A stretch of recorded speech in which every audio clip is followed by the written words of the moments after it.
Hello, and welcome to episode 10 of Plots in Darkenhaven. We are going into episode 10 here, the Emperor's Assassins. Our first thing we always do is talk about our peeps that help us out. So first of all, big thank you for Gooey Cube for making this wonderful world that we play in and the City of Darkenhaven box set soon to be released. And then Brina Luna artwork for all of our character art. And we use Sirenscape for these awesome background sounds and Foundry VTT as a part of our how we show you all the combat and the stuff and the handouts and all those neat things. All right, and so another shout out to our guest, Punk Rock Jenny, is a D&D TikTok creator celebrated for her love of world building and playing D&D in person. She's also a dungeon master, creative writer, college educator, and storyteller. Jenny works closely with Valiant Adventuring Company, a D&D map-making company, and she is stoked to be here. I put those words right in her mouth. She is happy to be here, whether she really is or not. I don't know. I really am. Thanks, Corey. All right. And then the other shout out here is to Last Game Board, one of our sponsors for tonight. Thanks, James, for popping up the shirt there. For tonight, use Tabletop Misfits, all one word, all together, for a coupon code at Last Game Board if you would like to use that. All right, so now we will get into our character introductions, and we will start with Sigismund. Oh, it is me. I am Sigismund, and I am an egalithan of the goddess of peace and non-violence, Harmonia. I've been in the city of Darkenhaven for quite a number of years. I used to be commander of a platoon of basically demon hunters when I worshipped Iridian before I renounced the ways of righteously slaughtering anything that moved and was different than myself. And I'm trying to make myself a better person now. All right, and then Savanor. Hello there, my name is Savanor. Of course, once again, I have to announce that I am the leader of this motley crew. I have a badge and authority to regulate as I see fit. I used to be a cleric. I was within the servants of the tome under the god Leanne, god of knowledge, actually. And I kind of left there because they weren't up to my par of studying. So I've found myself with this band of misfits and kind of like solving problems when they don't cause that many issues, like including that sign that's now outside of our building. The fancy new sign. Fancy new sign. And Godfrey? Hello, my name is Godfrey. I am a cleric of God's Ward. I originally started as a healer during the Colosseums, and after some, misconception of what I believed was good and evil, I was removed from there after not healing certain people. I stumbled my way upon the custodians and help out where I can. Lately, I've been gone dealing with some of the mishaps that have happened over the last few weeks and cleaning up that mess back in God's Ward, but I figured I'd stop by for a bit. And our guest character, Carmina.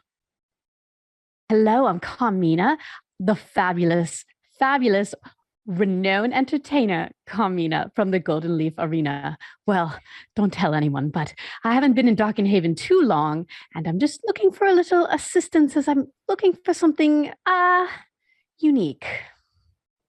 They always are. All right, we will start our adventure, as always, at the Condemned building across the street from Flaxen Wagon Alley in the neighborhood of Boogerton of Darkenhaven. And as Sigismund, Godfrey, and Savanor are inside, Godfrey has stopped by to say hello, and there is a tap on the door, perhaps. Oh, tap, tap, tap. Don't worry, I'll get it. Not again. It's literally our job in Savanor. I mean, Just it relax. was just 2 hours At ago. least this one. But that no. In person Savanor, tried with ghosts. Remember when It you was got to keep that awful. book? Remember when you got to keep the book last time? Maybe you'll get something cool again. And I'll go and open the door. And as you open the door, you see a lithe woman with over the top accentuated entertainer's clothes that are almost comical because the jewelry is so large, with large hoop earrings and a massive headband and a golden waistband. It looks almost theatrical. And there you see this woman who strikes a pose as you open the door. Hello. Hello. How can we help you? Are you kidding me? What? Do you Don't not be see how rude. I'm not. I'm just saying. Why are you like this? What do you mean? Why am I like this? Please. What has happened to you? Ma'am, I'm sorry. What was your name? I'm Sigismund. Sigismund, my name is Carmina. It's wonderful to meet you. I'm looking for some assistance, and I've heard that there are some perhaps folks here that could assist me in looking for something. Yes, absolutely. That is usually what we do. We can assist with that sort of thing, given that it is a worthy cause, something that requires our involvement. But please, The most worthy.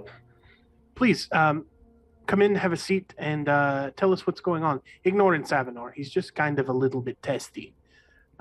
Testy. It's because his girlfriend isn't here. I am radiant and I don't have a girlfriend. So it's okay. He's but please. lonely. Yes, Very. very much lonely. First See, of all, he's- Horrible. He's All what of we his used to call. own doing, I think. Yes. He's a nerd, a never ending reading dude. I still believe you made that up. It's a military acronym. It's fine. I've never heard that in any military Please, speech I've ever Carmina, heard. have a seat. I don't believe you've been in the military then. I'd love to have a seat. Oh, there I go. Okay. Yes. Well, I've heard that you might be able to help me find something, perhaps something unique. Are you at all interested in, I don't know, bizarre creatures? Nope. Not particularly. Oh, In Savanor, though, I've seen him. He reads books Definitely on not. weird stuff. In Savanor, you read books about weird creatures all the time. Why? And then didn't you and Monty go and fight a bunch of weird creatures the other day? That wasn't awful. That was Stamin's doing. But yeah, it's something that we have experience with. What? I'm assuming that you're not going to tell us what kind of creature it is. well, the reason I came here is because I heard that you all were a little unique. And Okay. so I thought perhaps you could help me with finding something equally weird. All right. That Well, is sounded it- like a backhanded compliment. No, No. I mean it in and her eyes kind of dart to the side as if she's trying to save herself, as she probably kind of did insult you. I mean, I don't mean it in a cold way. I mean it in a special way. You know, when a It's- person's eyes it's quite go in that alright. You direction, could- it means they're trying to be creative and think of something. Right. Creativity is something I thrive on. So I hope I was creative enough. Okay. Well, Well, a pass. you say unique or interesting. Does that mean dangerous? If you lie, we won't help you. Okay, it's dangerous. Okay. Okay. But let's remember that the word dangerous is subjective. Like, Oh no. It's really not. Something's either dangerous or it's not. Now, I'm not Well, saying that if it's dangerous, we won't subjective. help, but we just need to know what we're going into here. You know what I mean? okay, right. So I'm looking for a creature. Mhm. And it's kind of like a life or death type of thing. Sure.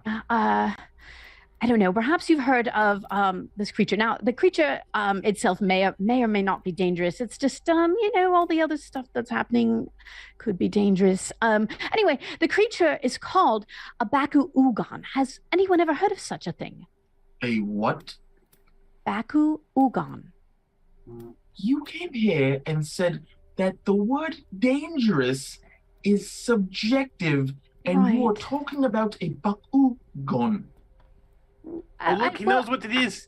I was hoping you all didn't. Unfortunately, I do. Oh.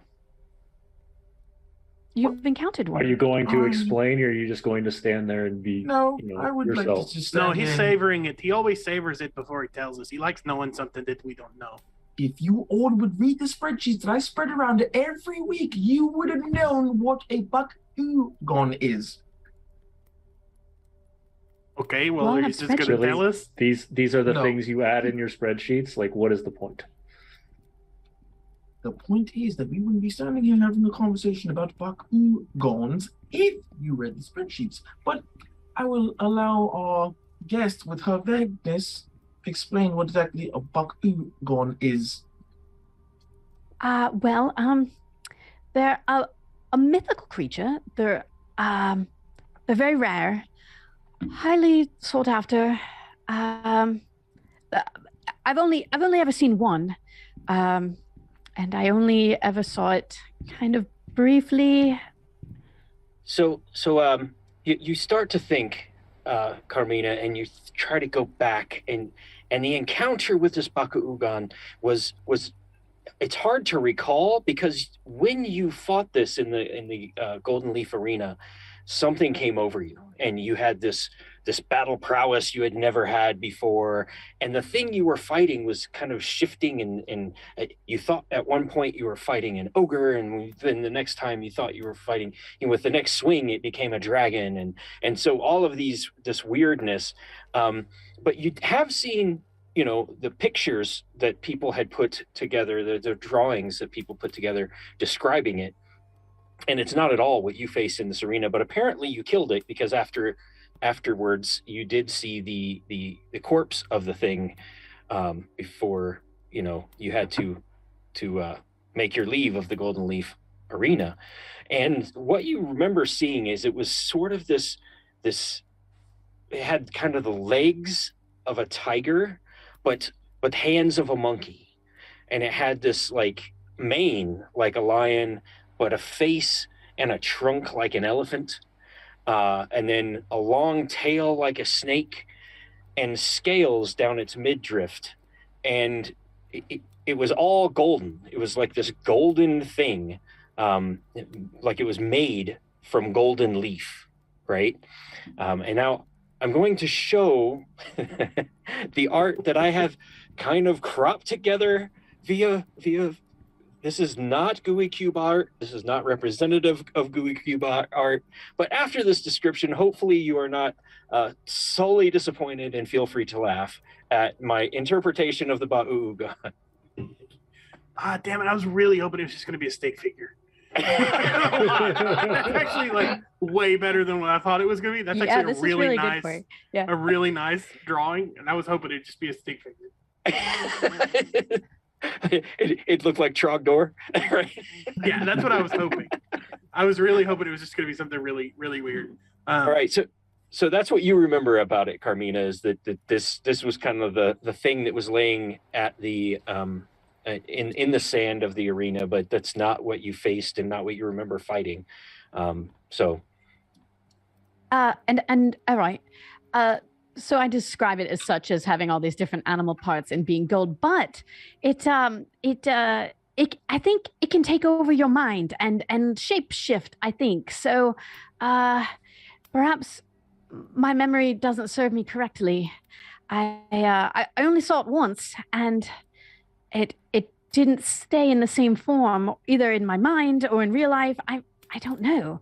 But I need one kind of rapidly, like right now, today, life or death type of scenario. So there are many types of life and death situations, yes? For Right. a peasant, finding a chicken to eat can be life or death. But sometimes life and death situations are more worthy than others. So whose life and whose death are we speaking of here? Mine. Okay. And how would finding this thing save or kill you? So I don't know if you can tell, or maybe you've heard of me before, but I'm the fabulous Carmina, and I'm from the Golden Leaf Arena. It's not anywhere near here, but I had to, I fight creatures, but I fight creatures, right? We don't really hurt them. It's all an act. It's an act for the audience, but I think I messed up, and I killed a Baku Ugon when I should not, and not just any Baku Ugon. No, I killed the emperor of the the Wiwuan Empire. He had one. You killed these? Wait, hold on. You halt right now. This is not. Oh, so you killed somebody from the Wuhan Empire. Well, not somebody. Had a Baku Ugon. She killed the Emperor's Baku Ugon.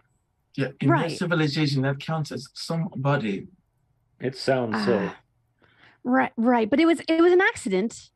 It was an accident. I didn't do it on purpose. I would have never. Not in a performance. That's not what we do. How did you get away with your life to get here?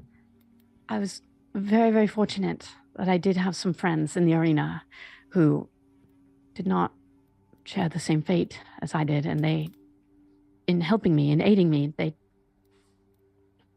lost their lives. And if I don't find a replacement for this Baku Ugon, it'll be my life. Is this place? This place is in Estrenia, yes? Far away from here. Yes. So- Sorry, yes. Okay. Yes, it is. Then So how where is are we this? You are in Verdestia now. How is it? Have they followed you, or Well, I don't see anyone following me, but they have to be. But I mean, I'm just looking over my shoulder every moment. Sometimes when I'm walking down the street, I feel like I see shadows of people in the shadows. That is them. The Emperor, we call it, the Emperor's shadow is rather far-reaching. My well- question still stands. If this is a creature of Estrenia, why would you be here? And how Because are I we going to thought- help you if we can't thought find they'd- this creature? I thought they'd never find me here, but clearly they have. so you just need us to help you find Bakugan? I think if I could find a Baku Ugon, I think I might be able to find a way to bring it back to Estrenia. And then, of course, I'd have to plead my case in front of the Emperor, but it was all a misunderstanding. So here's the thing. I think that we should definitely get involved in this, because if the Emperor from Estrenia attacks and kills someone in the lands of the Xanthan Republic, then that could cause an international incident if they think that it's politically motivated. So really, it's of everyone's best interest in Darkenhaven to try and assist in finding this and in keeping this death from occurring. If not for your life, Carmina, I hate to be blunt or dismissive of your circumstances, because I sympathize for you, but it's bigger than you too. This could unintentionally cause some sort of retaliation that escalates, and I hate to say it could cause a war, but you never know. Some of these rulers are a little petty. So I think this is something we should definitely investigate and try to help with. It shouldn't be that difficult, right? There's all sorts of creatures that come in and out of Darkenhaven all the time. Perfect. But this is once again the question. Where do we find a creature like that in the middle of Darkenhaven? Well, unfortunately, I think I might have an idea of where we might find one, or where someone might be able to find one. A long time ago, before I joined your motley crew, I sought a position within the high exalted tower of learning and law. But I was turned away by an old fool named Avisuna San. another Estrenian, which I can't really understand why I was turned away, since Estrenians are supposed to keep to our people, our community, make all others rise up and stronger. The fact that they turned me away is slightly unnerving. Wait, so we just need to go to the Tower of Learning? I mean, we could just go to Tower of Learning. The unfortunate thing is that he tried to wipe my memory on my way out of the whole exchange. It didn't work naturally because I took a slight gnaw chemical from the book of Iltrathea, and the mind-altering effects of his spell didn't function as properly, so I don't believe he knew that it did not work. I mean, I know the lore master there. Torlak and I go way back. And I don't know if he's able to find a Bakugan. I know obviously not can. Well, yeah, but I mean, Torlak is like pretty much in charge of the Tower of Learning, so I'm sure if anybody could help us, Torlak, if he can't do it himself, he probably knows someone. How is a librarian going to help us? Bro. Excuse me. I mean, they keep track of like all knowledge. They probably know if there are everything. Bakugans that are important. If you read your spreadsheets, he would know. Well, I mean, just like he would know if anybody in the city is selling them, especially if he's keeping track of the lore on these creatures. He might know that we could help fight one of these. He might know somebody that sells one. He might have somebody that he studied that owned one of them. He might have studied one of them and know someone who still has one. I mean, there's any number of people, and he's also very well connected in the city, so I'm sure that he can help us out. He and I, we go way back. We actually, it's weird. We were on the northern border one time. Another incursion by the Paladins of Radian.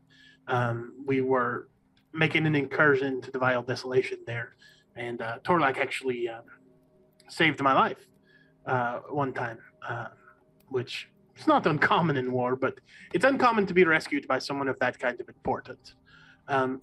But at the very least, maybe there was some sort of misunderstanding in Savanor, and maybe the lore master can help us convince Avasuna to help us. That was the name, yes, Avasuna? Yes, Avasuna-san. And that's the best lead that I have, so unless anybody else has something better. Yes, as far as magical creatures go, Bakugan is a very rare magical creature. Anyone around here that has one would probably be on some kind of watch list. I believe we'd have to find one, as in bring it from somewhere else. So one thing we seem to be avoiding is the fact that this person is, well, from it seems marked, but yet they have yet to tell us exactly who they're marked by. No, it's the Emperor. They're mad because she killed his dog. There was a story that the bards used to tell of a famous warrior. His name was Jonathan Week. And many years ago, someone, one of the cartels, they sold. I think they were actually involved with the Oath of Blood. They killed his dog, and he went to the ends of the earth and completely disassembled their entire criminal organization in response to that. So you cannot underestimate someone's attachment to their pet, especially an expensive. It wasn't also his chariot, not just a dog. Yes, but I mean, chariots are replaceable. You can't really replace. It was a very nice chariot. I understand. Yes, absolutely, but probably many times less valuable than this Bakugan. So perhaps we should head that way. Yes, unless there are other questions. I mean, it's fun, Godfrey. You need to just relax a little bit. We'll be okay, right? Well, yes, Godfrey, just relax a little bit. Relaxing You is a seem wonderful awfully thing. relaxed for someone that's being chased by the Emperor. Yes, I don't see. I mean, I came here because they can't possibly find me all the way over here, can they? Yes! Probably. You I've don't seen weirder understand stuff what happen. you've stumbled upon. The assassins of the Wuan Empire are more strict than your average. They have a code, rather. And from what I've known, from what I've heard, they pretty much stick to it no matter what. What type of a code? Your average, assassinations, murder, decree from the king, or emperor in this case. And they follow it to the letter. So us waiting around or picking up small pieces of this puzzle, if there's anything else that needs to be said, it should probably be said. Give me a history check, Godfrey.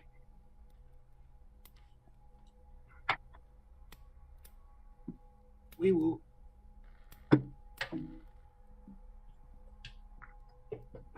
That is a 2.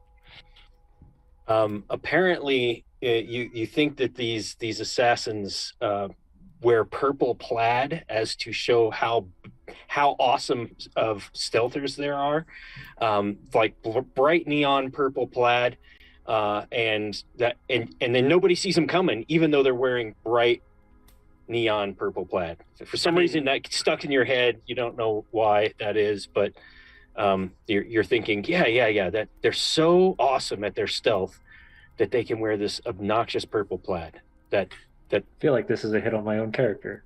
The Arachnoids have a saying about that they believe that colors give Arachnoids power, and they think that purple makes you stealthy. Because have you ever seen a purple orc? It's because they're so stealthy. Sorry, it's a Warhammer 40K joke, but I knew somebody will get it. It had to be a Warhammer 40K joke. Changing the car to color red. So we just need to keep a lookout for people in purple. purple plaid, Plaid. Yeah. Purple Okay. plaid. Yeah.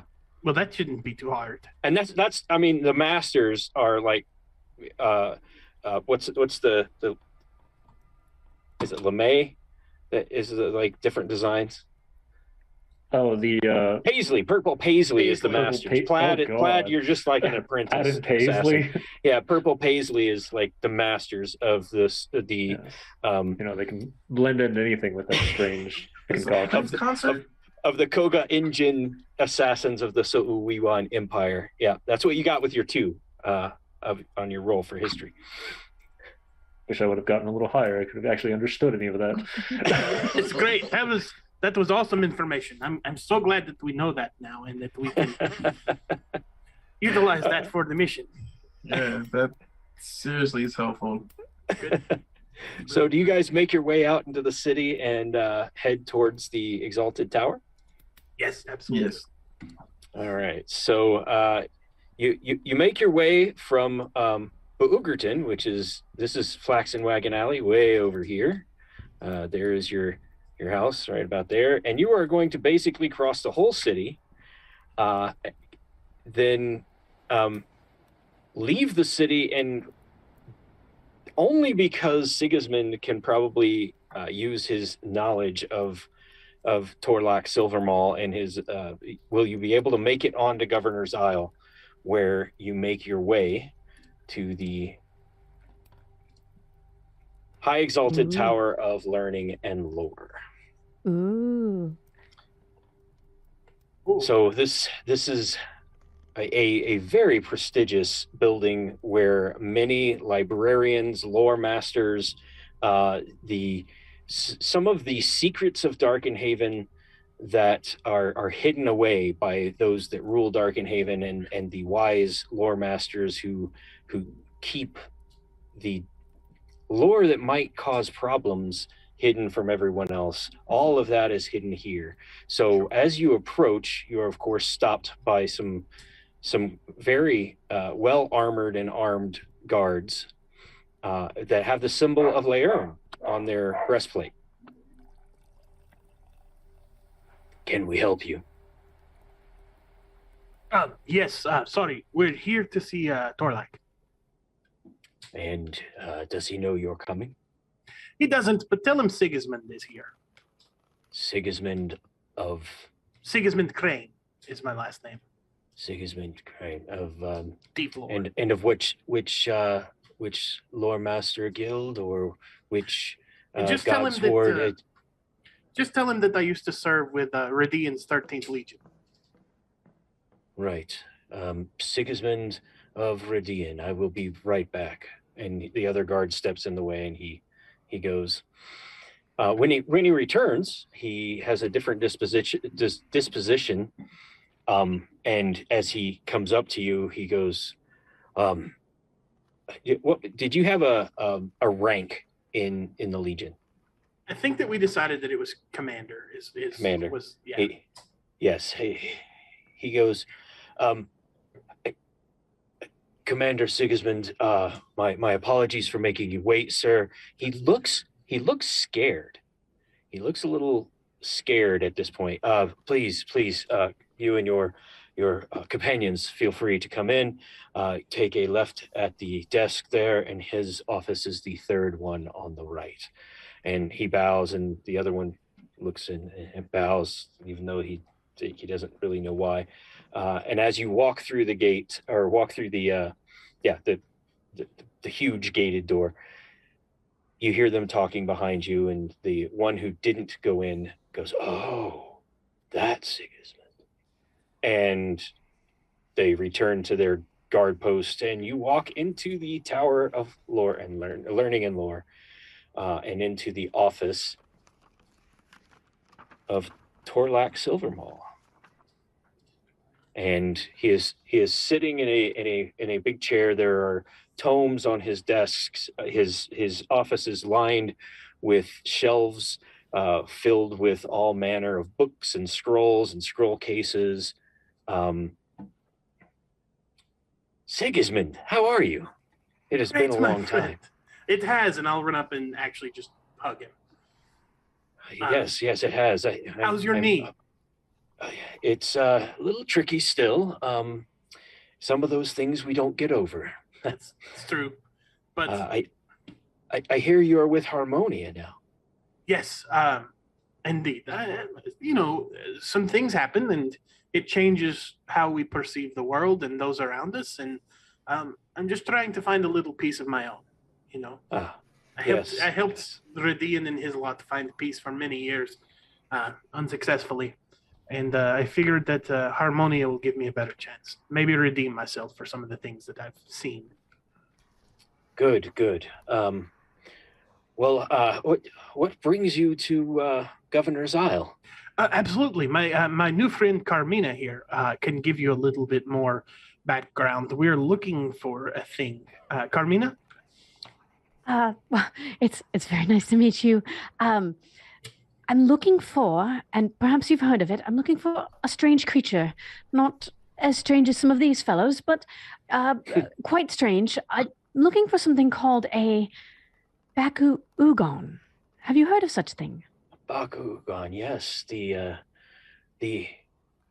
mysterious creature indeed that is renowned in Estrenia. And he looks at in Savanor. You are Estrenian, are you not? I don't mean to presume. I am indeed. So tell me if I'm wrong here.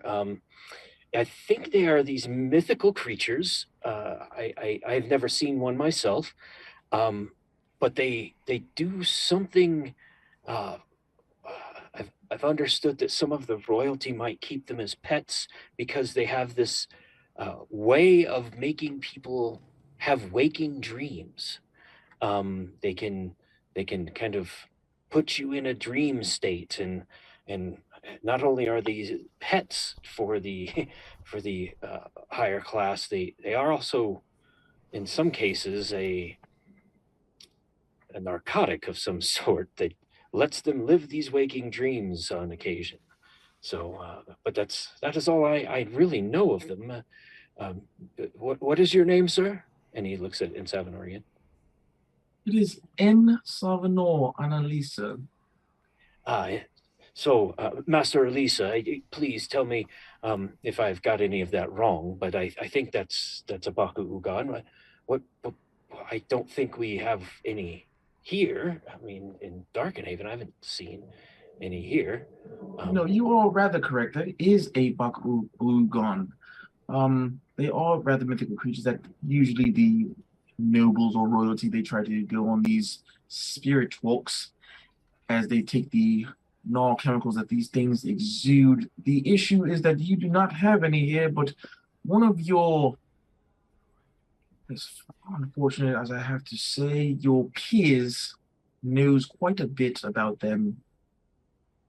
Sigismund will elbow him when he starts to get that disdainful tone. One of you mean one of the One lore of your masters? colleagues, yes, your co-workers, an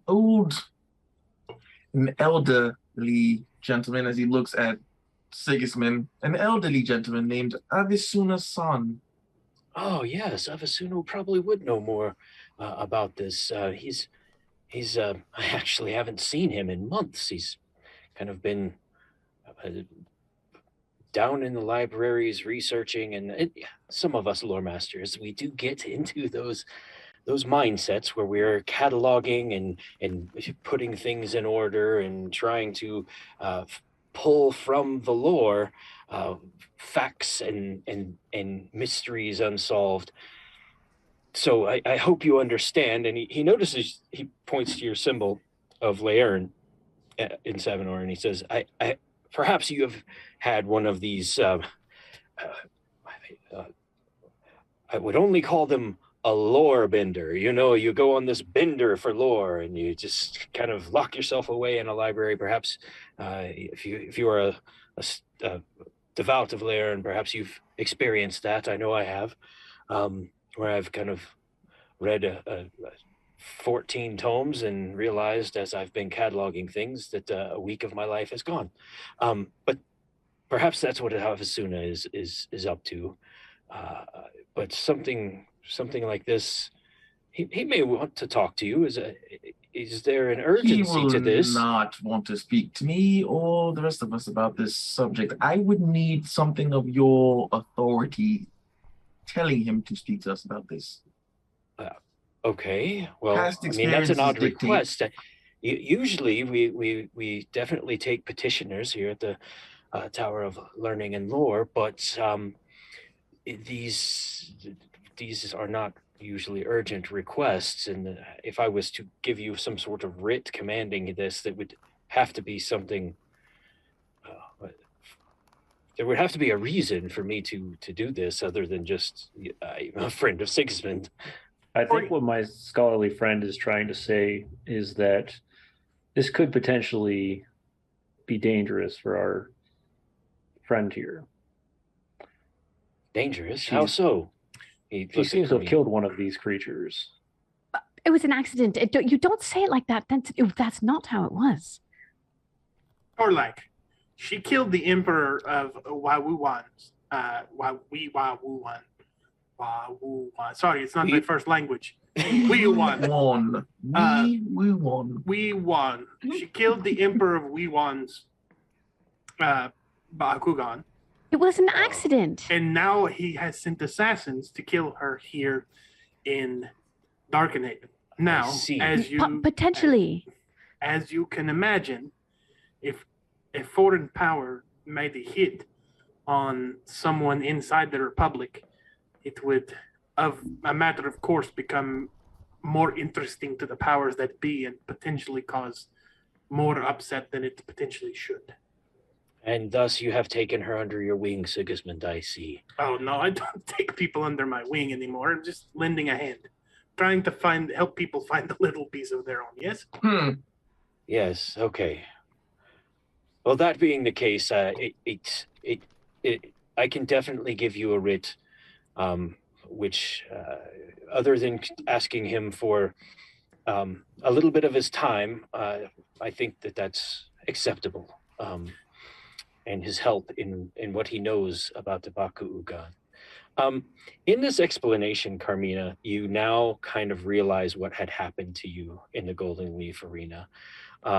Now that you understand how these things magically can make people dream, that's exactly what you felt. You felt like you were not just performing anymore. You were actually this, like, really powerful, skilled warrior, and you were fighting all of these different beasts in this dreamlike state, which did accidentally lead to you stabbing the Bakugan and killing it.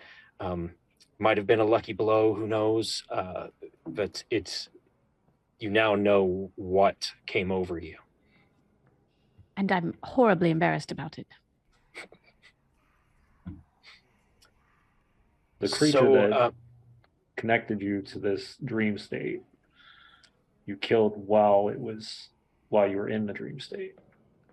I think so. I mean, it wasn't, I didn't even see that creature. I didn't even see the Baku Ugon.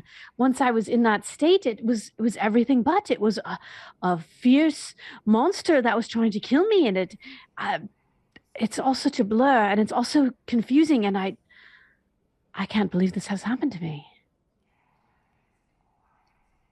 Is there anything else before I send you down into the library to speak with Avasuna-san?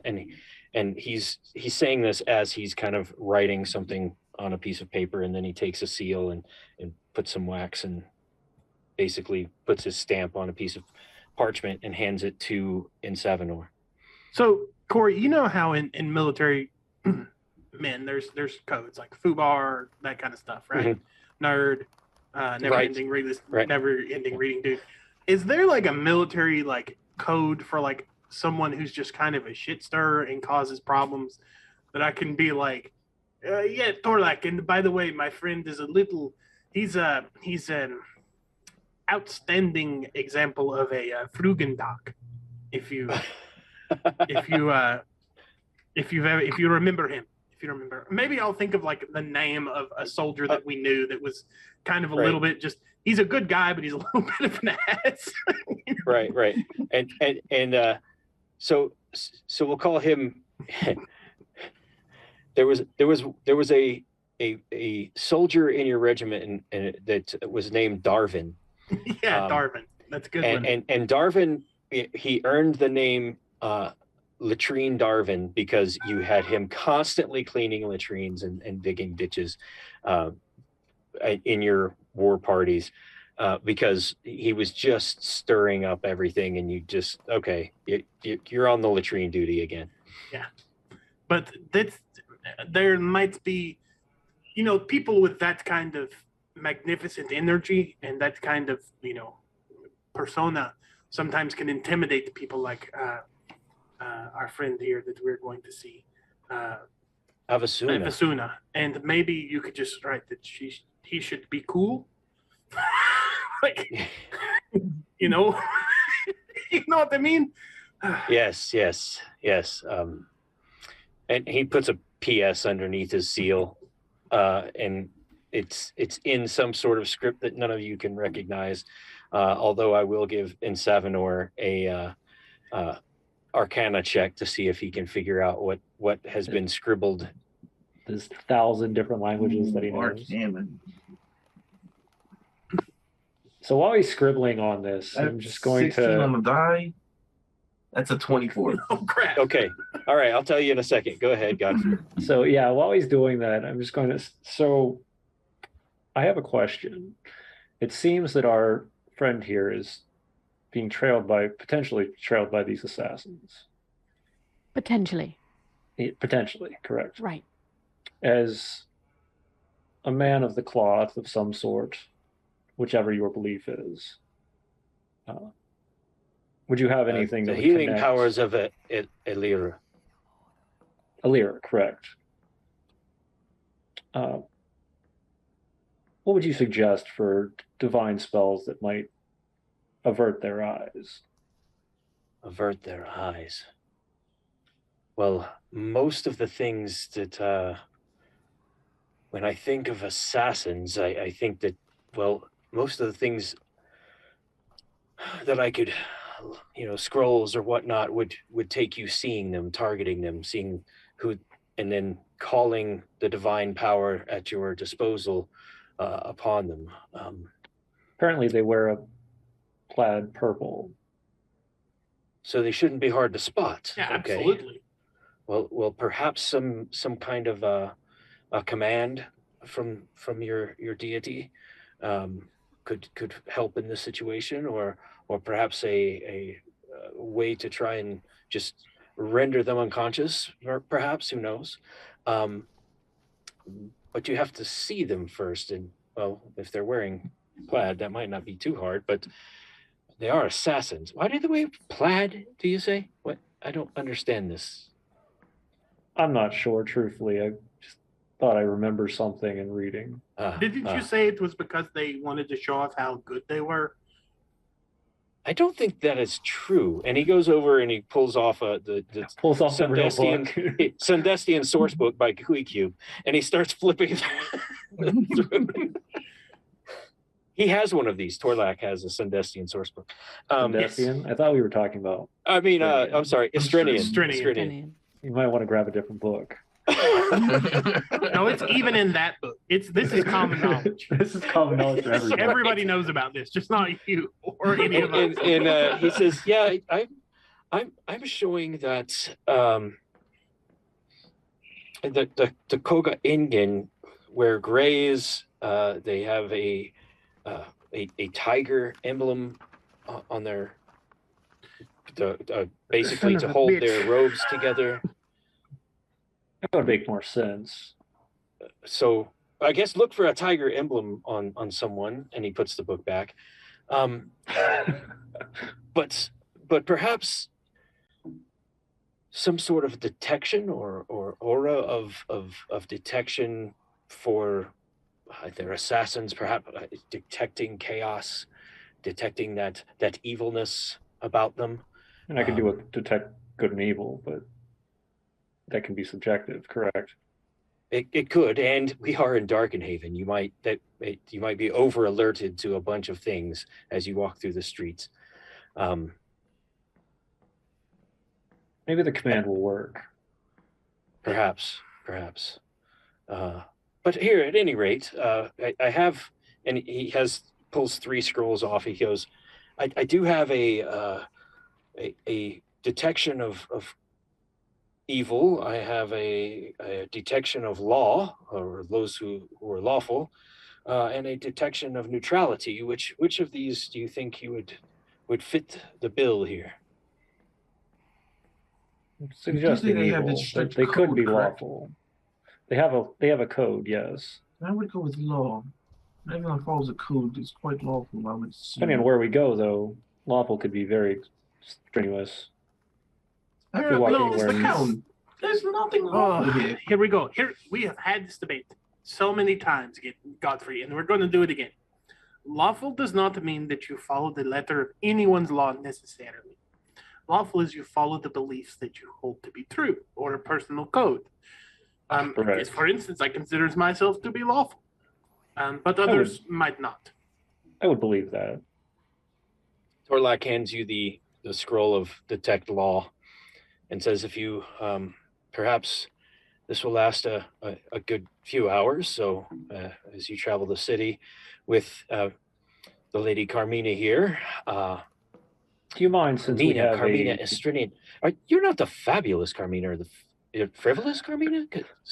Frivolous? Which there's this. I think there's a Carmina who's a renowned performer in Estrenia. Is that you? Well, I mean, as long as that stays in this room. Yes, that's me. Oh, yes, of course. You've been to Estrenia. You've seen the arena. No, I've just heard about the different. I think there was a tale of. Oh, yes, that was it. It was some battle that you performed about the Arachnoids coming towards the Violet Distillation, and there was like this Verdestian. It was what the reason I heard of it is because the lore was completely wrong over in Estrenia, and that Hernesh never actually did the things that was portrayed in this, and so they were asking me to write this letter over to Estrenia and trying to set the lore correct. But it was all about a performance by apparently yourself, maybe 3 or 4 years ago, telling some of our Verdestian lore and the Arachnoid raids on the Vile Desolation. Yes, the lore, the information is like the least important part, but yes. Now, hang on just a damn second. Says this to Torlak. That's awesome. Hang on just a damn second. So you, in your little bullshit entertainment thing, somehow told a story that got men and women and innocents that you have no way of knowing killed because you wanted to make an extra few coins? What? Killed? Now, I don't Didn't know you about say that there was some sort of war or some sort of? Oh no, that she was telling the tale of the war. God, you have to But be a the so performance. lore careful. was It's a completely performance. wrong. It Yeah, was a well- performance. Yes. Listen, what words cause so much more damage, misinformation cause so much more issue than you could possibly imagine. You don't understand how many people have died because somebody called somebody your grace when the proper title was your eminence, or they used the wrong fork at a dinner party. You have to be incredibly careful with what you say because people will die. This Oh is yes, it art, gets more confusing Sigismund. than that, my Just good art. friend. It's in some cases, like in Vanzentia in Eastern Verdestia, they have the same greeting. It translates to "I see you," but it's actually in their tongue, vis-a-vis you, and you bow and you look at their leg wraps when you bow, and everybody, you greet someone, and the leg wraps tell you their station in the society, and you say "I see you," but it's all in the inflection. And in some cases, if you say "I see you," as in "I see you," meaning you're below my station, is used the wrong way as someone else saying "I see you," as in you are a merchant and I respect your trade. These so many misconceptions. I can't believe that they haven't had civil war for. Well, they did have a civil war a few years ago, but at any rate, that they're not constantly in civil war. Yeah, and let's not even get started over the stupid eclairs. I mean, Yes. jeez, We there have to go been through this again. So many problems with the freaking eclairs. It's just an eclair. But Carmina, please, if we help you with this, please, the stories and art that carry on, like my friend the lore master here, the things that he writes and he performs, the stories that he tells the people he educates, will live on forever because they are researched, they're accurate, they have a lot of subtlety that expresses the true meaning of what's being told, the information. You have to be incredibly careful because people will panic and hold all kind of strange notions if you do this incorrectly. Please. And then men like me have to go to freaking war. I mean, I can't As tell you how many accurate as we times- can be, yes. And he hands the writ over to Ensavanor.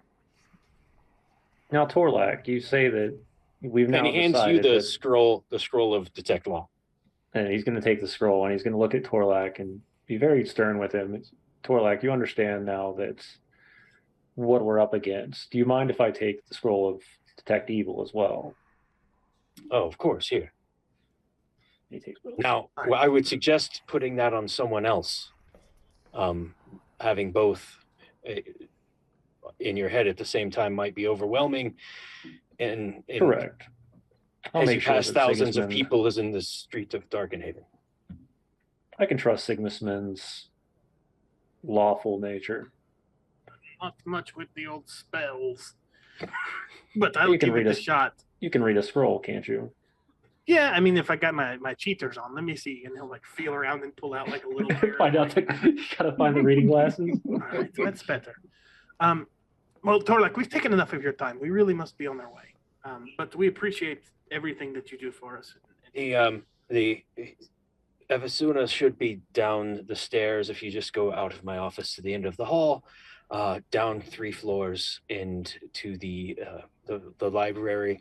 Show this at the door at the bottom of the stairs, and he points to the thing he handed in Savanor, or they will not let you in without my sigil upon writ.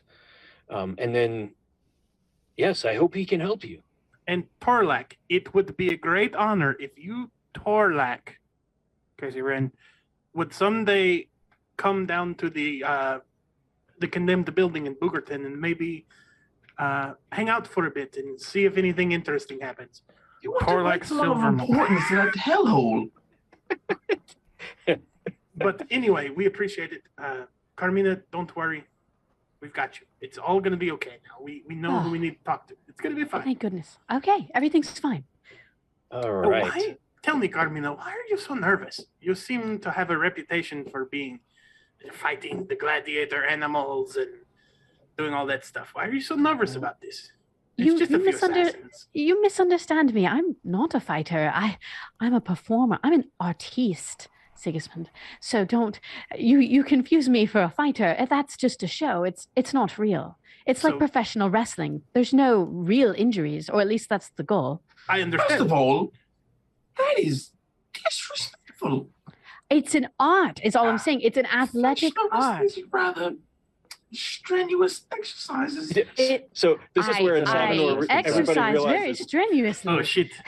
This is the hill he dies on.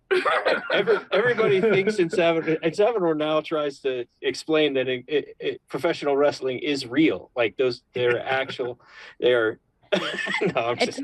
I'd never used the word fake. First of all, everything I do is incredibly real. Okay, but my goal is to not hurt or harm the other performers. My goal is their safety. So the fact that something this awful happened is very out of character for me. Carmina, I have trained many successful people in the army, right? Lots of them. Do you know what the difference between what you are doing now and actually fighting is? I'm fabulous. An extra half inch on the thrust. That's all you got to do is just like an extra half inch, and suddenly you're not the performer, you're a warrior. Well, that's all any woman Now, wants. can we come back to this conversation later? However, I am curious. I am 100% convinced we're going to have to fight some assassins at some point because that just seems to be our luck. And what I'm saying is just to remember that you are powerful, you are skilled, and all you have to do is just don't pull the punch. Just let it go through. All that muscle memory will serve you. I do have a question, though. You said that as long as it stays in this room, that you're a performer, a world-renowned performer, actually, as long as it stays in this room, but you go outside wearing anything that looks like this. What's wrong with my one's supposed outfit? to know you? What are you saying about my outfit? What's wrong with my outfit? It's like gaudy. That is true. No, there's nothing really wrong with the outfit, though the misconception is the fact that it seems maybe we're not looking at this the right way.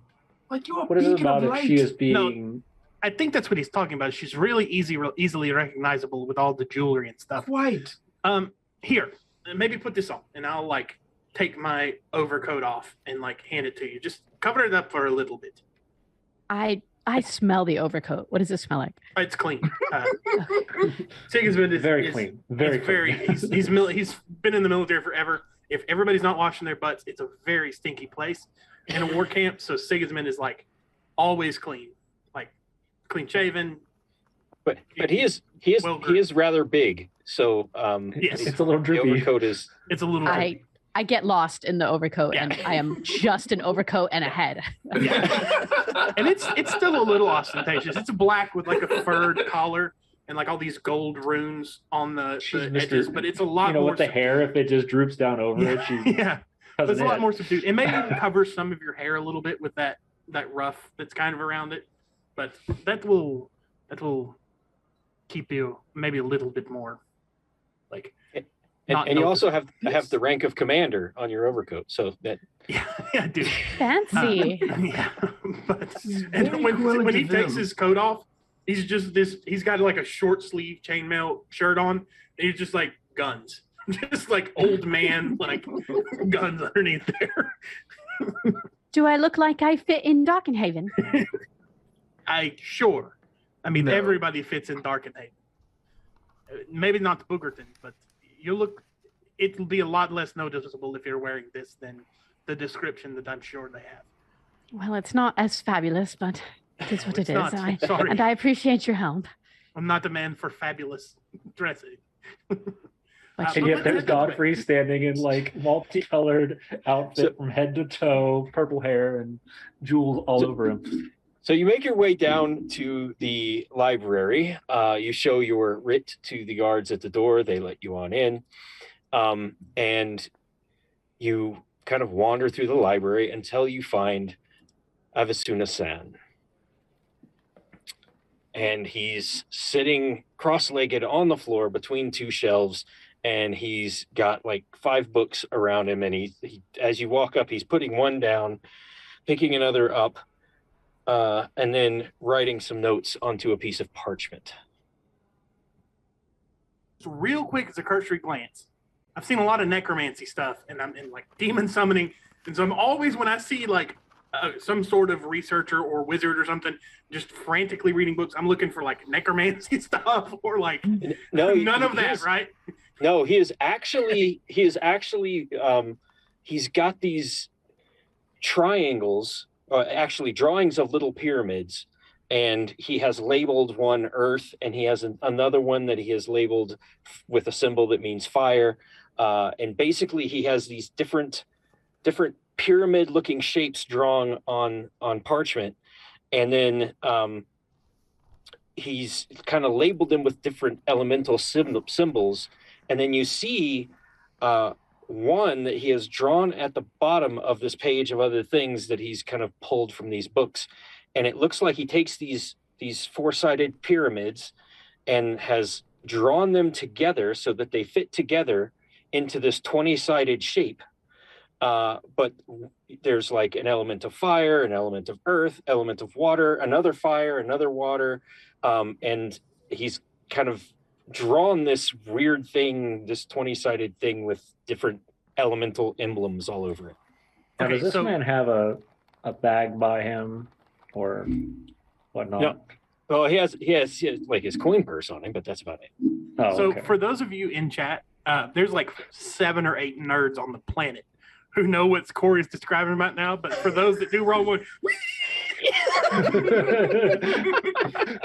this is just the dumbest, like most extreme, like zoomed in lore of Xyathe on the planet, and nobody will ever care about it except for like 25 the people. 6 of us that were sitting at GenghisCon last year. But anyway, hello, are you Avasuna? Yes. I am. And he looks up, he looks at you, he looks over at Insavinor. Yes, I am Avasuna-san. How may I be of service? What are you doing down in the Exalted Library? Yes, well, we are here. My new friend Carmina has a little bit of a problem that I'm going to let her explain and how you could help her with that. But first, my friend in Savinor here would like to apologize for the little I'm run-in sorry, that you excuse guys me, had. what? I'll Why elbow would I him. I'll elbow apologize? him in the ribs. we have a letter. We have a letter. Oh, why would he apologize to me? I've never seen Why this man would I before. apologize to this man? You two didn't have a run-in? I've never seen this man before. Insight check, everyone. Go ahead, James. Okay. I've got Apparently, I'm 6. not rolling well tonight. 4. Oh, never mind. I could actually a- roll his bluff here. Okay. 13 Or his deception. plus 19. All right. Does anybody have over a 5? I have a 6. Oh my God. 15. I rolled a 4, Man's and he's only got a poker face is 1 on awful. deception. So, Oh god. Yeah. yeah, he has seen Insavinor before. It's blatantly apparent that he's seen him, and he is saying, "I've never met this man before." So, but a writ, perhaps, that you have for me. You Right said you had a here. letter. And I slam it into his hand. It's a pleasure to see you again, Avasuna. I don't think. What is your name? Perhaps I don't remember seeing you before. My name is N. Savinor Annalisa, Uh, and I've been here before years ago. You might not remember him. He's kind of easy to Oh no, he but- remembers exactly who I am. And Wait. so do I. Corey, does he know what that note said? Have you come up with what that said yet? That little postscript? Oh, the postscript. Yeah. So on your way down here, you looked underneath, and Torlak wrote, "Please, please don't let the other Estrenian get under your skin. They really need your help. And if need be, just use your common tricks on him." Which you took to mean, oh, he's going to try to wipe my brain again. Again, this. Oh no, you're going to get neuralized. Puts on the Carmina, sunglasses. perhaps you could give him a little bit more emotional detail about what's happening. A little, kind of convey to him the gravitas of what's going on here. Right. We need your help in like a really big way. Because we're looking for, well, the short version is we're looking for a Baku-Ugan. Perhaps you've heard of such a creature? Yes, I've actually summoned them before. You can summon one. Don't like Well, how you of said course. summoned. Of course, they're not from our plane. You must summon them. How are you Oh, summoning them? perfection. Yes, let's do that. Let's summon one. Wait, is this some sort of Hold demon? on. You have an affinity to demons, don't you, Sigismund? Man, I fought demons for like 25 No, years. these are not from one of the evil planes. Oh, thank God. These things are from a neutral plane, and they are the servants of dream and of prophecy. Mistos, for example, has a few. The god Mistos, the secret keeper, is said to have these in his employ, who help with prophecy, and but of course you would have to summon one to here, and well, these would take some reagents that I would need, the components to be able to do this. And he turns over the writ and writes on the back of it. And then he hands the writ back to Insavinor. These are the things I would need if you would like me to summon one for you. He looks directly at these two and he goes, now, if we would actually, ask for money when we do these favors, we might have money to do this. What? What? Who? We asked for money? Huh? Sorry, I was reading the list. The list. The list. He's saying, if you charge for these services, everybody walking into your house and asking for stuff, you might have the money to pay for reagents. No, I heard it. Godfrey is the only we can also ask the one ones that that comes in and out of the Dwell building. within our residents to, pay their way through things. I mean, So Josh the gave us a list sign. is, there are 4 things on it. Well, 5 actually, but 2 are the exact same thing. Shavings of Seric iron, purple herring scales, dream thistle, which is an herb, and 2 rubies worth 50 golds each.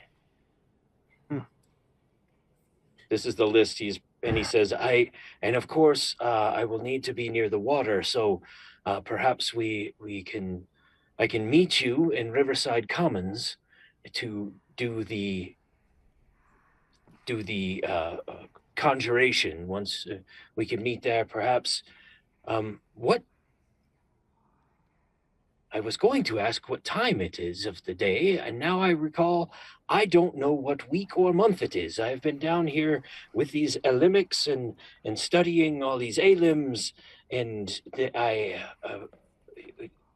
could we meet this evening? I probably should go wash up anyway. Are you sure you're capable of handling this summoning? Are you within the correct mind space? Of course, I've very capable, very capable. He's very Is capable. there some Sure. urgency to this? Oh, yeah, a lot of urgency. Because Yes. I assumed there was, or Oh, yeah. Torlak would What not they're have trying to given hide me from you this. is the fact that there's a potential of assassins trying to kill our friend here. Potentially. No, that's in the notes. potentially. He knows. Insight. and you- Insight check.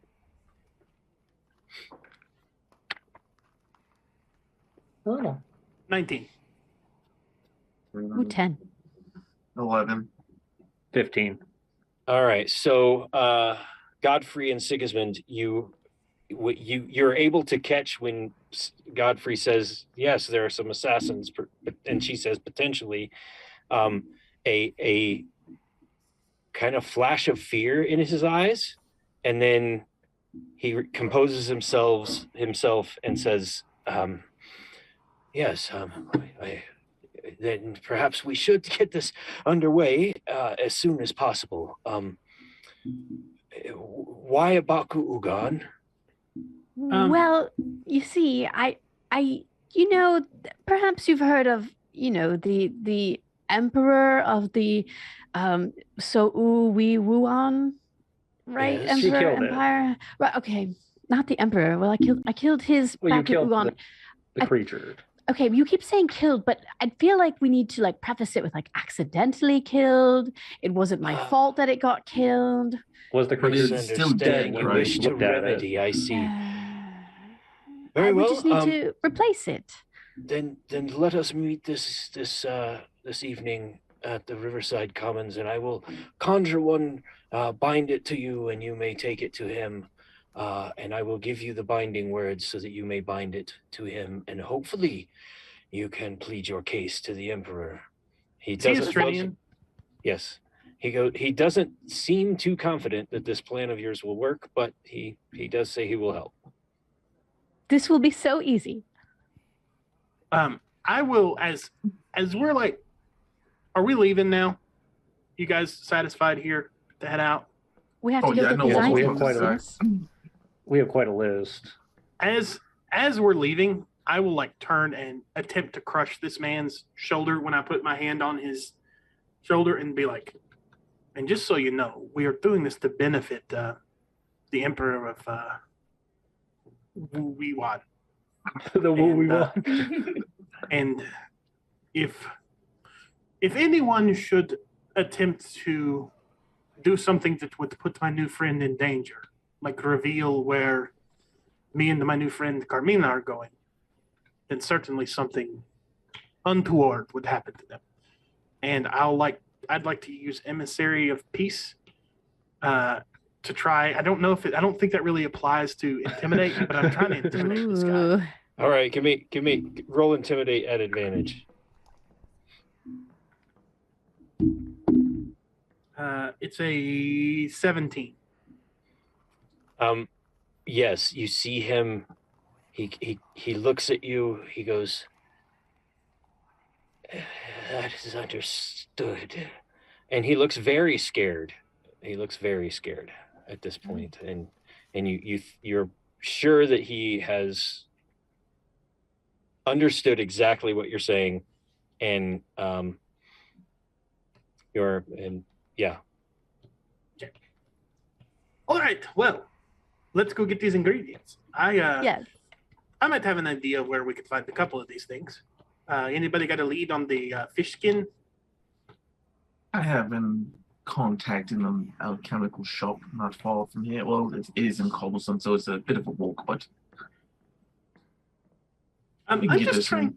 in. Let me just say a quick prayer to Harmonia and see if she wants us to split up and look for these ingredients individually, or if she wants us to stick together as a party and have several vignettes. Sounds like probably a better idea for us to stick together if we're going to be potentially attacked by assassins. Well, time is of the essence, and sometimes you just gotta get shit done. So Harmonia does say, you feel this urgency. However, instead of getting the understanding from this guidance that you should split up, you get this urgency that perhaps only one of you should do the talking in each location. Glenn Savinor, you got this, right? You want me to speak? Sure. We'll see how well this goes. Sigismund's just laughing. No, let's start off. Let's go see your contact first. You said you know him, so you talk to him.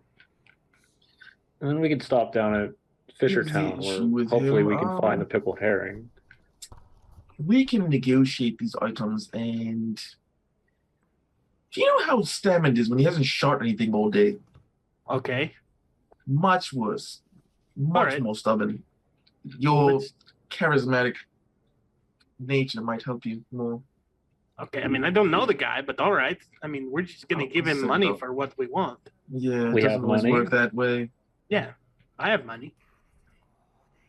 I'm a retired commander. You seem to be holding out. We live in a condemned building. Like 65 to 80% of my paycheck every month goes to the church, but like I have some money kicking around for stuff like this. It goes to the. Have you not seen the walls in this building? I mean, it's not. I used to live in like holes in the ground when I was in the service. It's not that bad. So I guess what I'm trying to get out of this is where are we going first? Let's go take care of the fish scales first, because that sounds like that's going to be the easiest. Yeah, so we'll go to Fishertown. I have an area down there that most likely we can pick up some purple herring.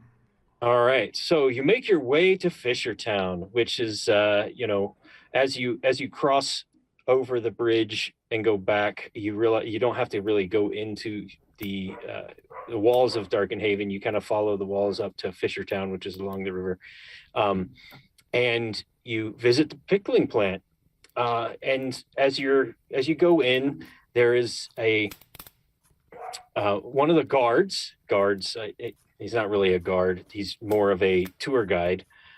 He is armed, but he kind of says, "How can I help you? Let me show you all of. If you'd like to come in, and he starts to just point out all of the different pickled things that they have: pickled mushrooms, pickled fish, pickled zucchini, all of these different types of pickled things." And you realize that you are about to get probably a 2-hour tour of the pickling plant unless you intercede. I hate to make this quick, but we're really just looking for pickled herring.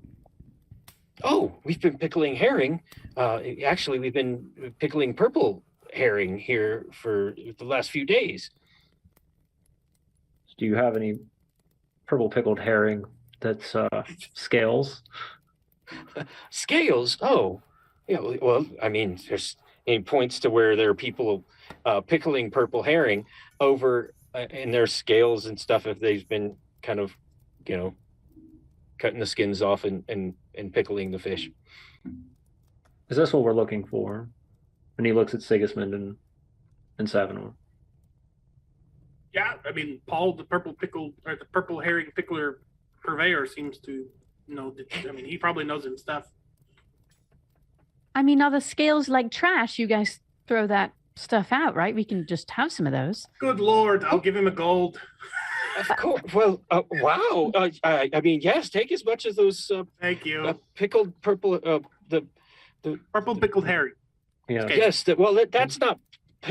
That's not pickled because we haven't. I mean, we don't need the pickled. We just need. But it is purple herring platelets from the pickling plant. So go ahead and have those scales there. Would be wow, gold. Pickled purple. Might I show you any? From the platelets of the pickled plant. Interesting. If you're going to give him a gold, you should at least take like some pickled zucchini or something back to the house. Please don't. The stench of that is rather disgusting. Just be kind. Yes, and he hands you a jar of zucchini and and he gives you some mushroom, and of course he gives you a jar of the pickled herring. Yes. So. You did say your girlfriend was coming over to make a homemade meal, so maybe this is an opportunity for her to use Once something. again, not my girlfriend. It is an acquaintance. She is a talented researcher. She is highly skilled at archaeology. Sigismund, you said he was acting weird, correct? Yeah. He wants to give Casey some kisses. But until then, you could give her this pickled herring. All right, so thank you, Carmina. Check, you got the pickled herring scales. Where are we going next? What's next on our list? Let's go to the alchemy store. Sure. Okay, so you go to Nurse Medico. It's on Before Harmony we go Lane. in, I want to just turn to Carmina. You are a well-renowned entertainer, right? So your skills at acting are phenomenal. Well, they are, yes, phenomenal. That would be minimizing how great I am. Yes. Do you have any skill? You are Do you have any so skills humble. in removing things without people knowing? I'm not. No, what? I'm not. No, I'm not like I a was just pickpocket. asking. No. Oh, nothing against you. It's just if you say you're a performer and an actor. So I maybe think you had that I skill think as what well. Savanor is getting at is that perhaps, as he said before, this next location, having someone who is good at talking might help. Somebody good at being persuasive. Is that Yes. what I'm getting in Savanor? Yes, this guy is Okay. very hard to negotiate with. Is he good looking? No. Yes. Yeah. I will roll deception. Gosh.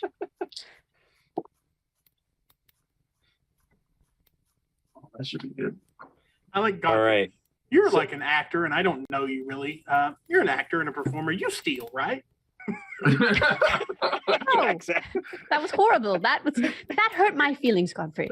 I didn't mean anything by it. It was just the honest perception. So I you look make your- like a thief to you. You said you look like well, a it's the performer. coat. It's the coat. It's kind of It's the baggy. coat. It's the coat. My It's not coat. baggy. It's not even her coat. Oh, you gave me my coat back? No. Oh, No, I think, that's why I we think were Godfrey saying just is how she insulted could your steal coat. better. She could steal better because she's got the coat on now. I don't steal anything except hearts. Misperception. I Sorry. hate it. I hate it so much. You make your way to Harmony Lane, and there is a in Cobblestone, and there is a rundown stone church that really isn't more than like 100 feet square. And above the massive wooden doors, there's a crooked steeple leaning precariously to the left. The doors have been sealed shut in such a way that you're thinking that the doors themselves are holding this thing together. And if somebody were to actually open the big doors of the church, the whole thing would fall in on itself. There is a smaller door cut into that door, and it's basically an opening with a curtain. And as you go in, there's really no deity stuff. There's no icons or statues or holy symbols of any deities. There's just a bunch of moth-eaten tapestries, bed sheets, cloaks, and other clothing items kind of stitched together as curtains to section off the area that you walked into of this church. So there's maybe a 20-foot square. There's some shelves with generic medicines. There's a little sales counter and a 10-foot round table covered with random containers of ingredients. And then behind the writing desk and sales counter, you see this huge half ogre, and he goes, "Welcome to Norse Medico. I'm Kevin Norse. This is my establishment." And he points to a sign that's on his counter that says "Customer Satisfaction Guaranteed or Else." Holy shit, I wrote this. this. I know this guy. Surprise! Kevin, hi, Kevin. My name's Carmina, and I'm new in town. And we Right. are looking for what was it that we were looking for, you guys? Dream That's Thistle. not my job. Oh, right, No, I Dream didn't. Thistle. Dream That was Thistle. it. Yeah. Okay, right. Dream Thistle. Is that something that you have in stock here? Of course I do. And he goes wandering over to a shelf, and he pulls a little thing off of it, and he puts it on the counter. There's a vial of Dream Thistle. That'll be 15 gold. Oh. 15 gold. It seems that you might have to do what you do best, and he's going to tap her on the shoulder and give her guidance. Oh. Okay. Sigismund just starts reaching in his pocket. I don't know what you think that means. I'm not that type of performer, Godfrey. Listen, Kevin, do you take trades by chance? And I'm going to cast Charm Person on Kevin. All right. Okay. Trades. And it's a Wisdom 14 for him. That's a 7. Okay. See. Yes, I'll take trades for alchemical and other ingredients, of course. Now, listen, we don't have, 15 gold worth, but I do want to show you something really, really unique and special.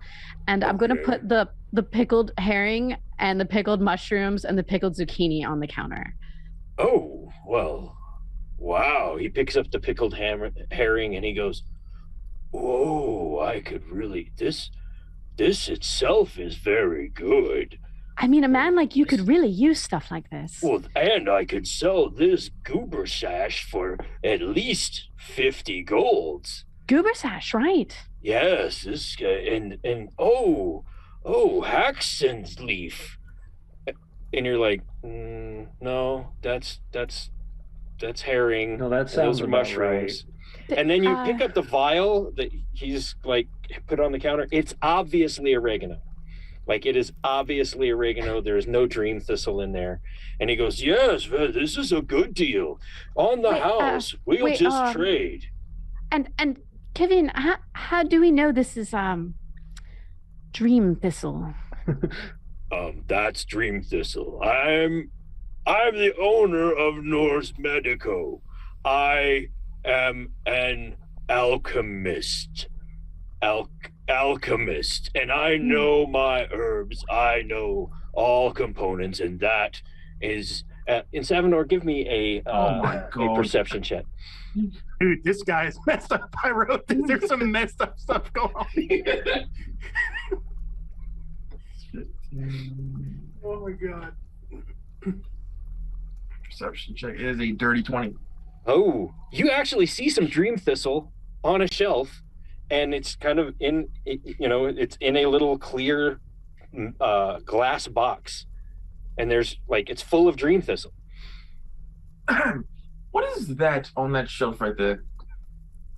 In the glass box? Right, in the glass container. Oh, that's orange bean. Orange bean. And it's purple. It's a purple flowery thing. But he calls it orange bean. This man is a clear fool. Can we have orange bean instead of this dream thistle? Well, of course. I mean, look at what you're trading. You could have the dream thistle and the orange bean. Okay. That's fantastic. Oh, Look, now you have something for your girlfriend when she's cooking tomorrow. Unbelievable. Here I am. All right. So we need to get out of this place or something real bad's gonna happen. Bye, Kevin. It was nice meeting you. Nice meeting you all as well. And he puts the jars on a shelf. Thank you for your help. Let's go. All right. Where to next?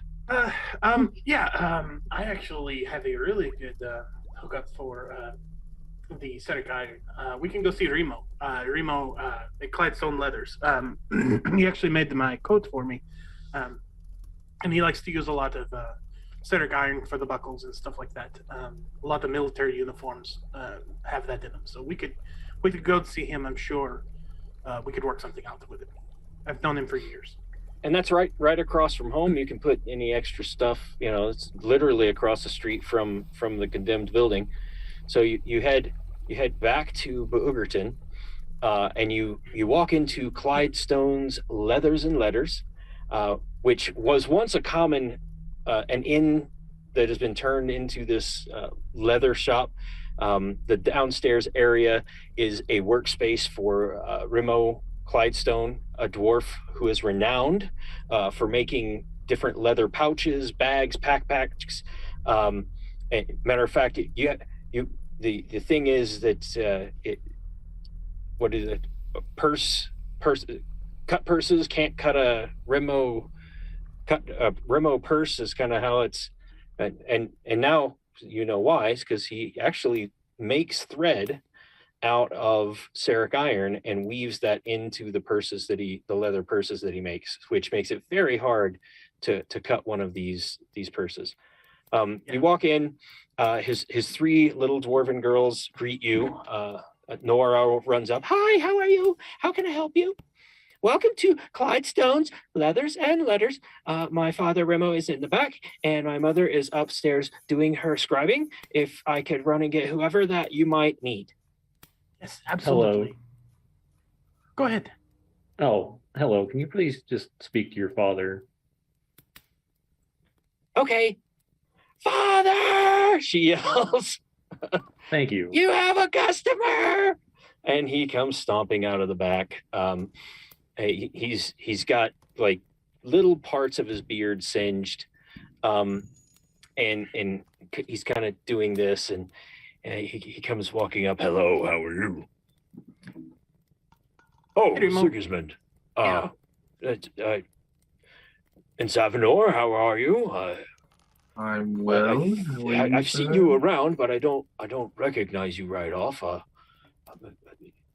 You're around here a little bit. We've spoken before. It's been a while. Oh yes, I remember. Oh, How is look, Joss anyway? He's doing well. He's doing better. Good. And who is this? Who is your new client? This is Carmina. Carmina, say hello. Well, hello. Your shop is great. Oh, I forget what we're looking for. What was it that we were looking for? Well, you see, Remo, the lovely Carmina here seems to find herself in a little bit of trouble, and we need a few ceramic iron shavings if you have any laying around. To help. Well, of course. I don't know, and he kind of looks confused, but he goes to the back and he comes back out with some ceramic iron shavings and puts them into a little piece of paper and folds the paper around and hands it to you. Thank you. I think this should be enough. In Savanor, does this look like enough? A few more, if you don't mind, sir. A little bit more. And don't worry, Remo. I'll pay for the trouble, and I'll give him a gold or two. Oh yes. Well, that's more than enough. I'll get you an ale at Izzy's Tap and Tumble later. Appreciate it. I look forward to it. All right. And so you have 3 of the 4 ingredients as you make your way away from the Clydestone's Leathers and Letters. Now the expensive one. Do you guys know anybody that owns a jewelry store or anything? No. No. Right. I stay far away from that type Probably of be thing. either at the market district or we might be able to find something at Godsword if we. I know somebody, but I really don't want to. Prefer not to go back there. It's been a while. You don't want to interact with someone, but this I must hear. It's Maisha, Miss Maisha Valeria. She her son served in my regiment. He was under my command, and he didn't make it home. And as is part of the job, I had to be the one that let her know. And that was the last time I've seen her. It's been a few years now. If it's too uncomfortable, I mean, you could always wait outside. No, I should see how she's doing and make sure that everything is going well. Her son was still part of my command, and I owe it to her and him to make sure that she's okay. It's a little hard, but we should go and see. I should have gone back earlier.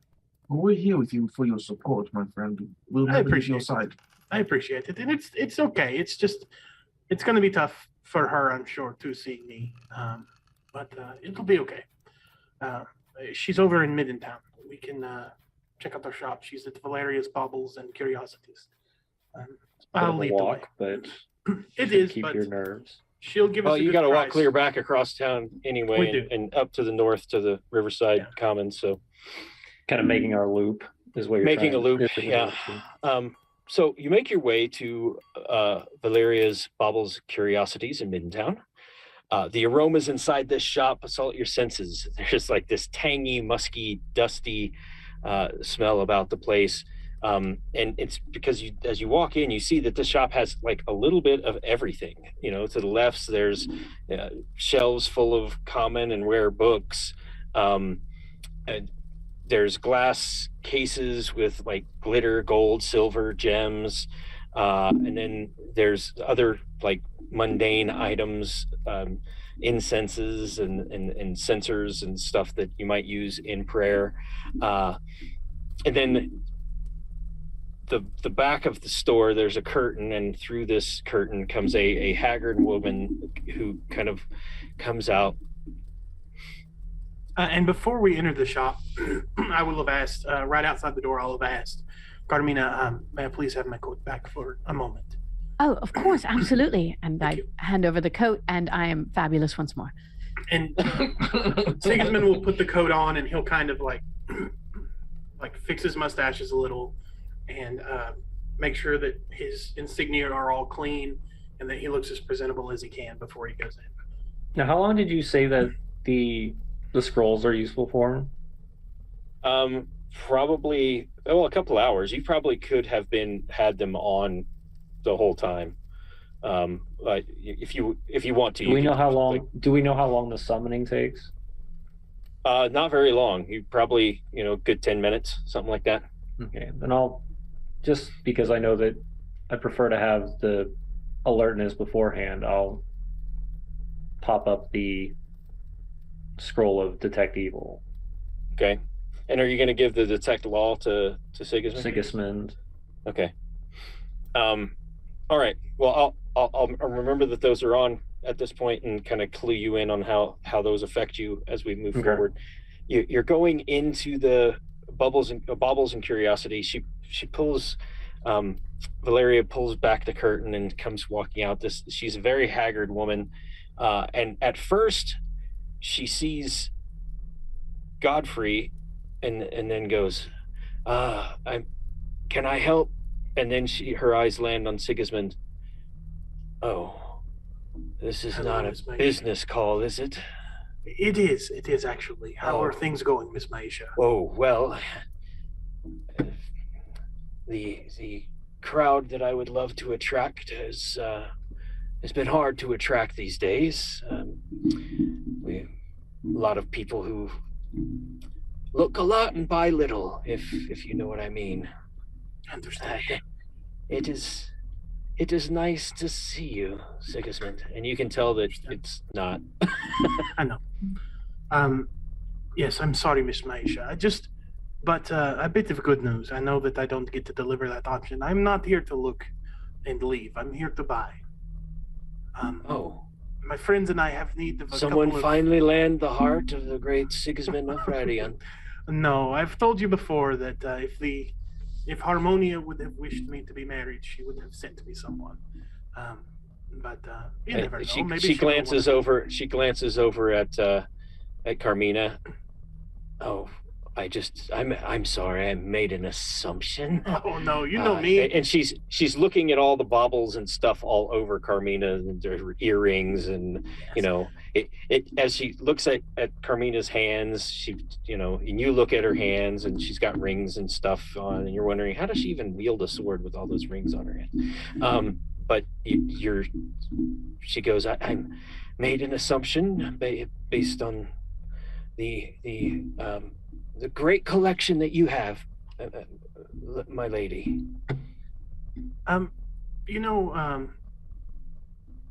Valeria, if you were having troubles, you should have told me. I know that you have good gems here. I know that you are insistent on quality, and I have friends who.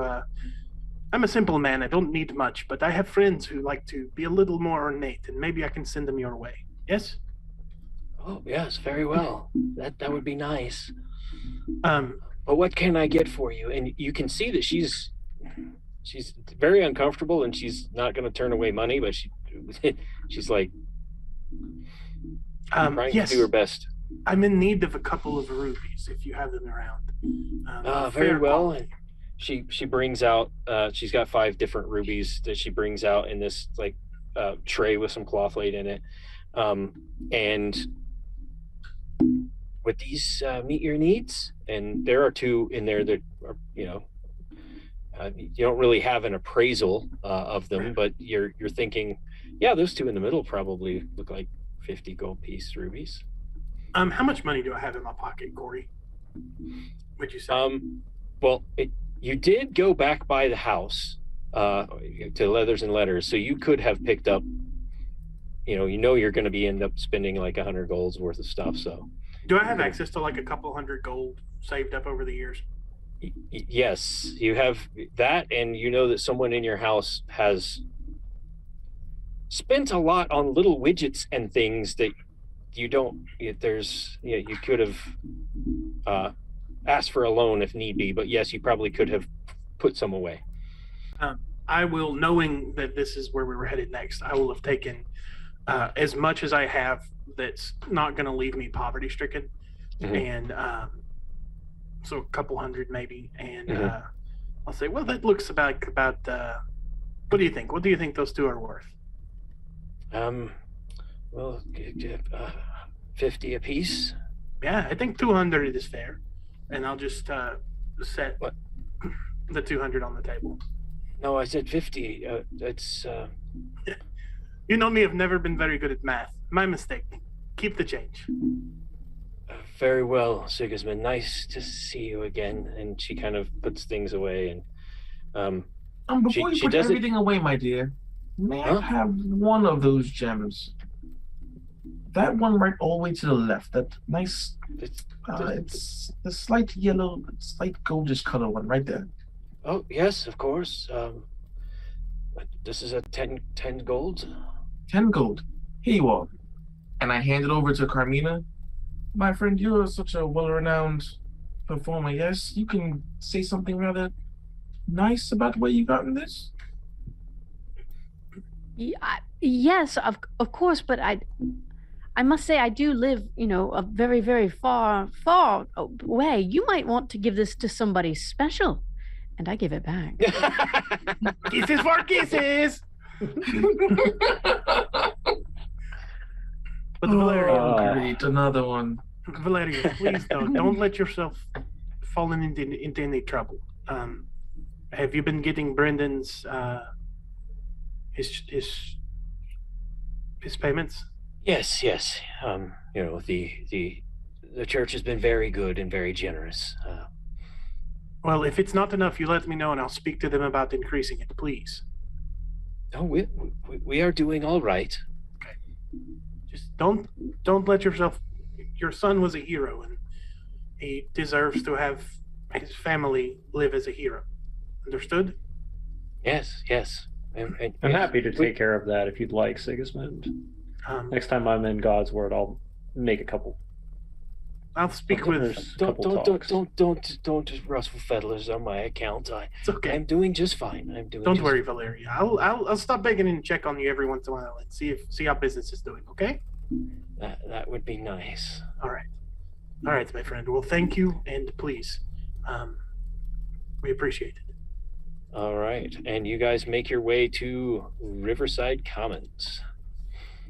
On the way out, Godfrey is going to pull off one of the flow stones that he holds as one of around his hand, and he's just going to pluck it off, and he's going to lay it on the counter as he walks out. Okay. And then it explodes. And she dies. No, it's not going to.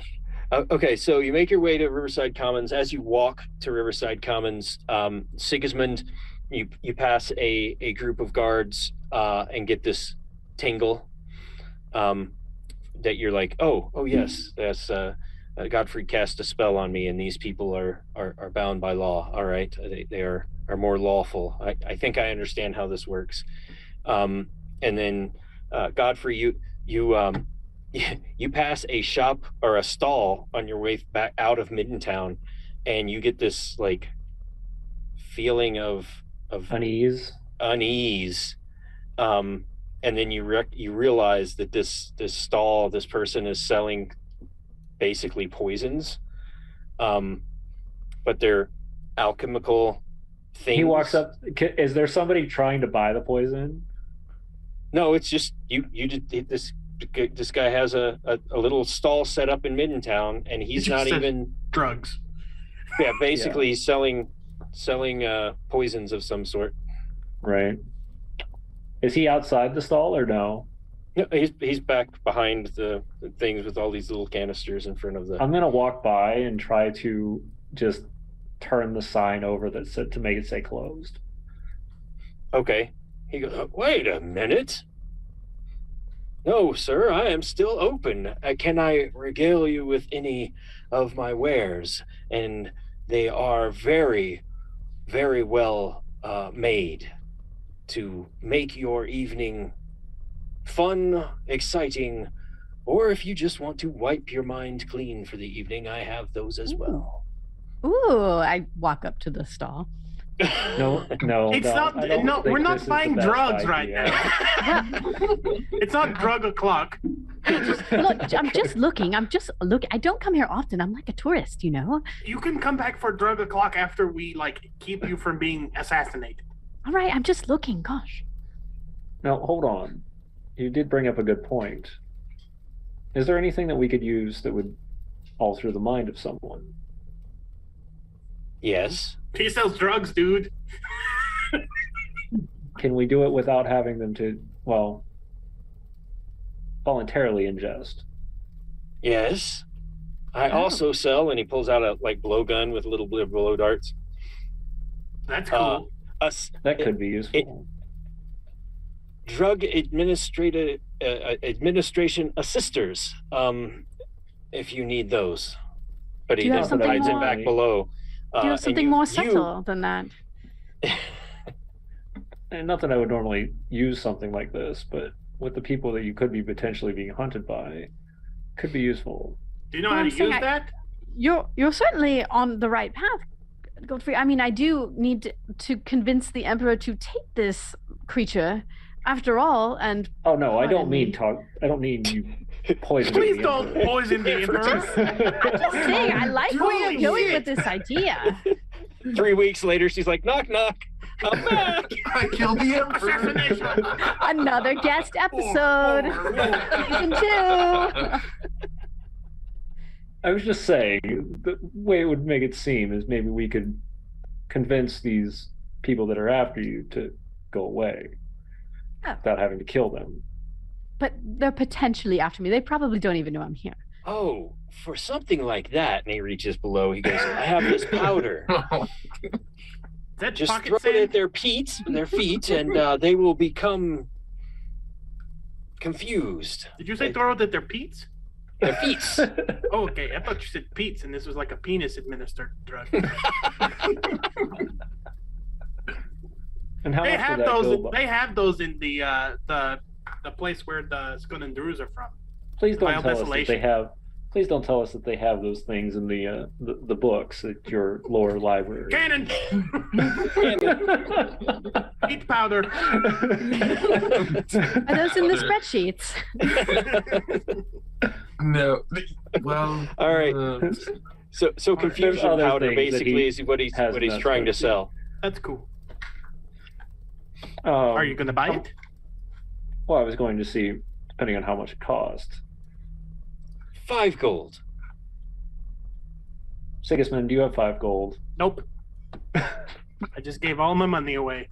Let me look. You see, he pulls a giant coin purse out and opens it. Yes, that'll do. There you are. And then you guys make your way, and you make a mental note that this guy is no good, and perhaps you'll come back to him at some later time. But you want to make sure that you meet with Avasuna and summon this thing. And similar feelings come upon you as you pass people on your way to Riverside Commons. And then you make your way into the Riverside Commons, which is basically an area where performances sometimes happen on the side of the river. Right now, there are no performances or buskers or anybody here in Riverside. And it's actually pretty empty. It's late afternoon, and Sigismund, you get a tingle over here, and you're like, oh, there's something lawful over there. And Godfrey, you get a evil emanation from over here, and we will go on initiative. Ooh. We don't see anything at the moment, correct? Do not see anything. So let me add everybody to the combat. Go to the combat thing. And Ooh. there we go. Roll for everyone. All right. So begin combat. In Savanor, you do not sense anything, but all of a sudden, you see, as you and Carmina are walking north, that both Godfrey and Sigismund stop and look in two different directions. Right. You all okay? The moment I see them look in two different directions, I kind of look back and I look at Sigismund, and I'm sort of being out with him. I'm used to his senses going off. What do you see, my friend? Oh no. Something's weird over there, though. I don't like weird. And I bow my head and just silently spread out a light and cast Bless on the three of them. So Carmina, Sigismund, and Godfrey. All right. And remind them on their rolls that they get those bonuses. Mm-hmm. So it's a D4, correct? Yes. Yep. All right. So I kind of just back up a little bit. Okay. Because if I see them, do you guys have around, control of your characters here? Okay, good. All right, and then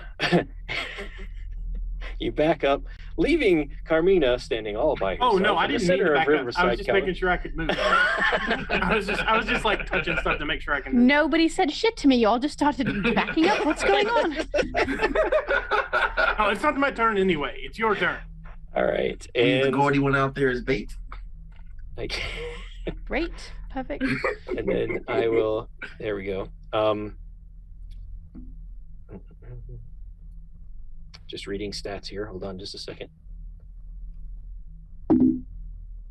Does a 17 hit you, Carmina? Oh, yes. All right. A crossbow bolt comes from this direction over here. Oh, God.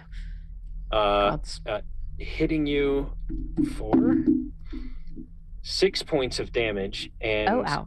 You feel something course through your veins. Give me a Constitution saving throw. Oh no. Oh no. 11. Don't forget your D4 from Bless. Oh, and I have, that's right.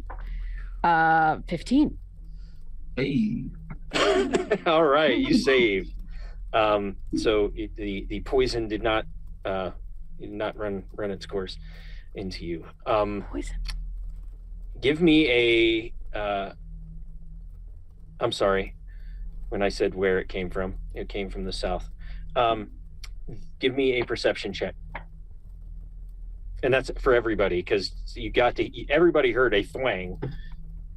And do we get our Bless on this as well, right? Yes, it's a skill check, yep. 19. 19? That Bless was a 4 for me. 22. That's a 21. 21. Carmina, I didn't hear you. What did you say? 12. Okay, so everyone but Carmina, who was the one who was shot, is able to see this man hiding behind a tree and kind of basically ducking back behind it to reload his crossbow.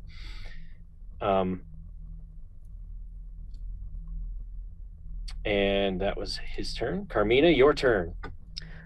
I would like to glance around and see if I can take a gander and see where that crossbow bolt came from, or I think that's how I'd like to spend my turn. All right, I'll let you do that as your bonus action to make another roll, and then you'll still have your move and your stand and your action. Okay, well, my perception check was 4, so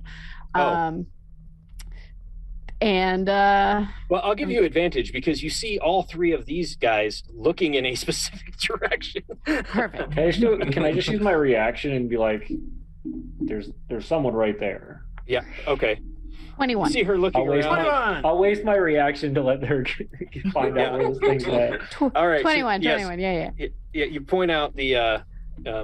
You see this person in gray when they have like this cloak that's got a tiger emblem clasping their cloak on.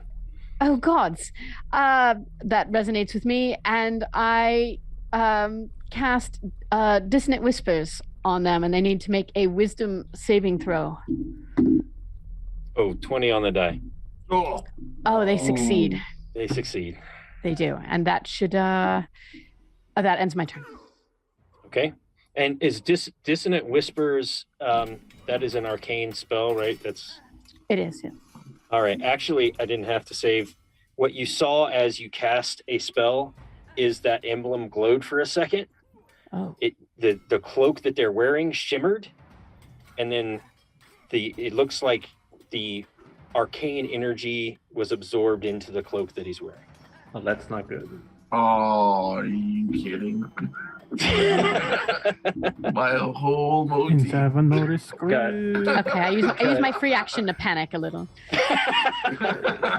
Like we got some crazy Iron Man crap going on right now. Like, all right. So do you want to move? You still have a move. Oh, let's yep. Oh god, I messed up the whole thing. Am I moving? Oh yeah. Yeah, you're moving. You're good. Oh yeah. Is this still a free action to cry? Yeah, I can't tell how much of my movement I'm using, but I'm gonna try ahead and use all of my feet there to get to behind a tree, get some cover. Okay. I don't know. Am I getting there? Okay. You can make it behind that tree there. All right. Okay. Sigismund. All right. You know what these tricky sons of bitches never like? Muscle wizards.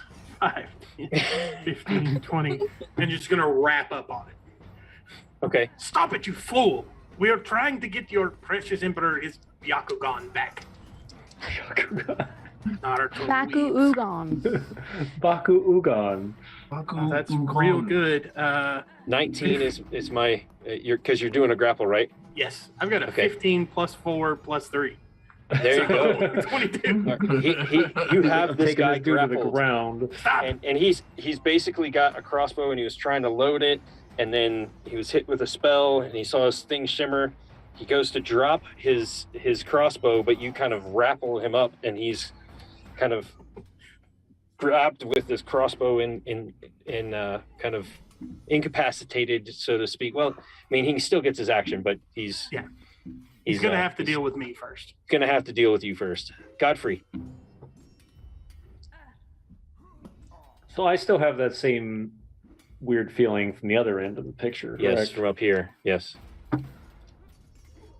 And seeing And Carmina running Sigismund, that way. you do not get a feeling from this guy that he is evil. There's no like evil presence emanating off of this guy. I was doing lawful. He was lawful. you were I was lawful. evil. Yeah. You don't get you get neither from this guy. Okay. Odd. So weird question, because I never asked it before. Am I getting an evil feel from Carmina? I don't think so. No. Okay. Just making sure. I'm And just going to Savinor, on the assume. I other mean, that's a hand. good question. And Savinor, on the other hand. I'm just going to After assume the that last no time- one here feels lawful except me. Yeah. After the Yeah. last time that we dealt, I would feel lawful as well, actually, but just my own law. So let me get this right, just so that I have it in my head which one is which. This direction, you sensed evil. Okay. So Godfrey sensed evil. This Right. direction, you sensed law. Okay. Godfrey, go ahead. As a bonus action, I'm going to grab the band of beads that are hanging around my hand, make the flowstones glow, and cast Shield of Faith on myself. Okay.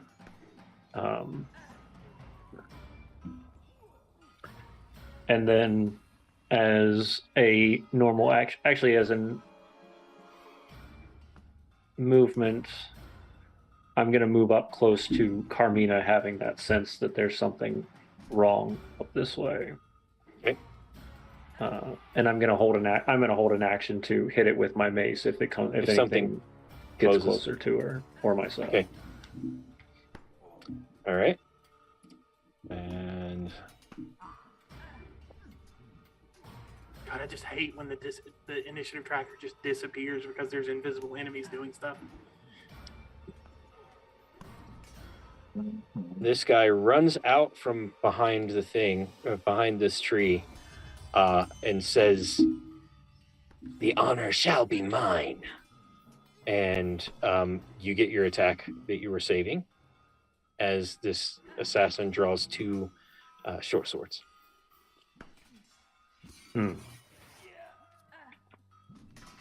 Sense something here.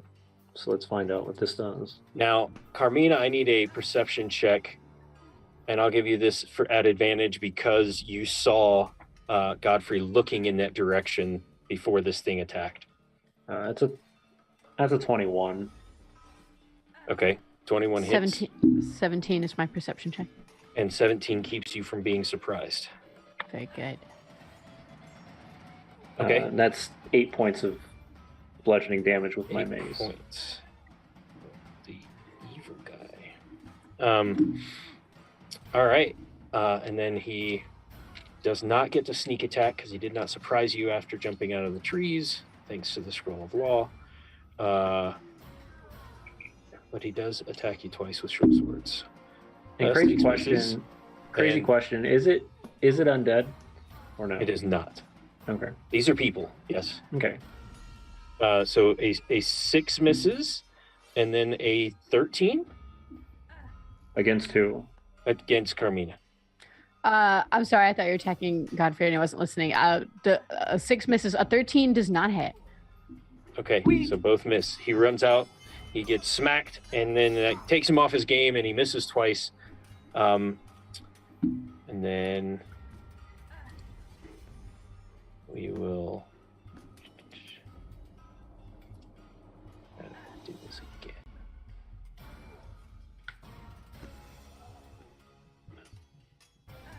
There it is.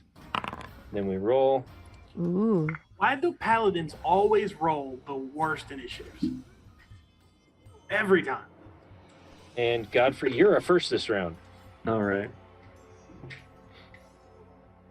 I don't know what you're here for, but you seem to be a threat. And with that, he'll cast Toll of Dead. Is that a priest spell? It is a cleric. It is a divine spell. It's a divine okay. spell. Yeah. All right. Let me make sure. I I mean, thought this was necromancy. it is necromancy, but it's still technically a divine spell because I'm casting it as a cleric. All right, and that's going to be. My brain stopped for a moment. It's just an attack at that point. That's a dirty 20 to hit. Yep. And that's going to be a d12. That's for 6 points of necrotic damage. Okay. Yeah. All right. Carmina, your turn. Ooh, already? I feel like I just went. All right. Carmina kind of clumsily pulls out a rapier and she's like holding it incorrectly and her rings are clinging against it. And she just kind of clumsily stabs at the assassin in front of her. Ooh. Does a 18 hit? 18 hits. Yay. See who got And this? No. For 5 points of I don't know, rapier piercing damage. Piercing right? damage. All Piercing. right. Pretty good. And with my bonus action, I'm going to look at Godfrey and grab him by the shoulder and shake him a little bit and say, "How do you hold a sword?" And hopefully that inspires him and I'll give him a an inspiration die. You have a 1d6 inspiration. Godfrey. All right. I'm your ally, and I don't know how to fight. Does this make you feel better? Yeah, great. That's wonderful. Also, just a heads up, Corey. Sorry, I messed up on Toll the Dead. It's been a minute since I played with this spell.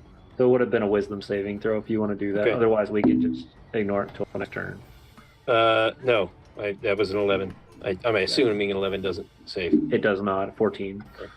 Okay. Then all is well. We're good. All right. And now that assassin, you've been stuck. He will.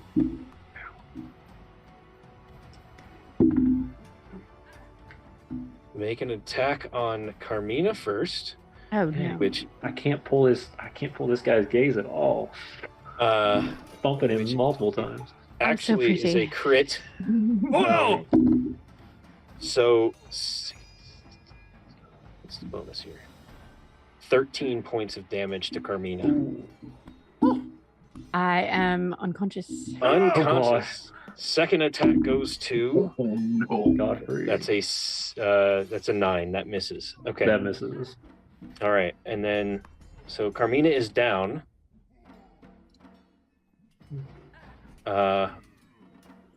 Yeah, he's gonna actually come out here. Now that Carmina is down and be visible, but this guy is just standing at the edge of the bridge watching what's going on. He has not drawn any weapons. And he is just kind of watching what's going on in Savanor. When I saw that spell that didn't work on the guy that's over here, can I tell what happened or Yeah, give me an occur? Arcana check. I think you have the same idea I do. It's Savanor. The thing is will Mage Hand work? Right? That Arcana check, that is a 19.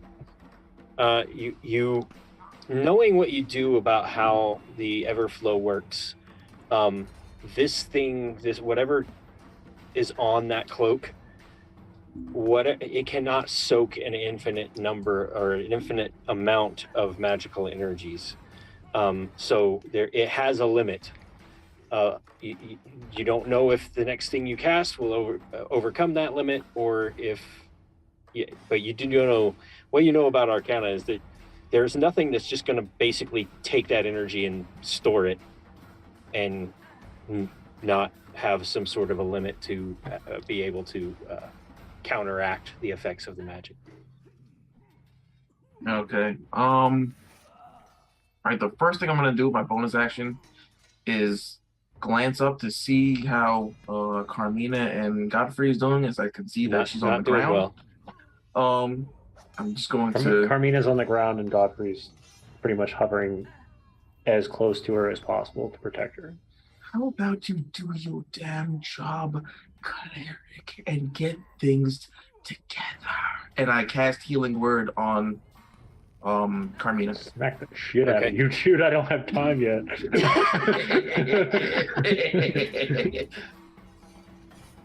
There's so much healing in this party. Roll that heal. Oh, there's so much healing, I know. That is a 6 to heal. 6 for healing. All right.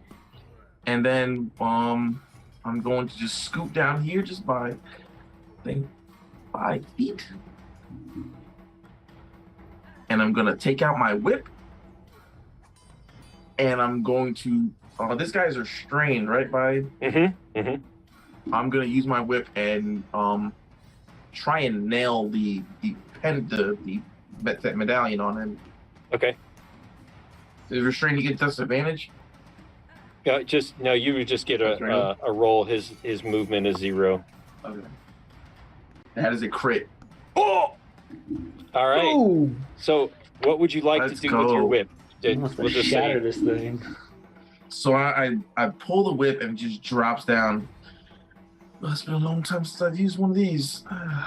And I kind of swing it around and start swirling it around my head and just, Sigismund, close your eyes because I am not sure you won't get hit. And I just and just nail the medallion, like kind of wrap around it and just yank it off of him at the same time. Like, but As the whip comes, it kind of slaps the guy and grabs the medallion and then yanks it.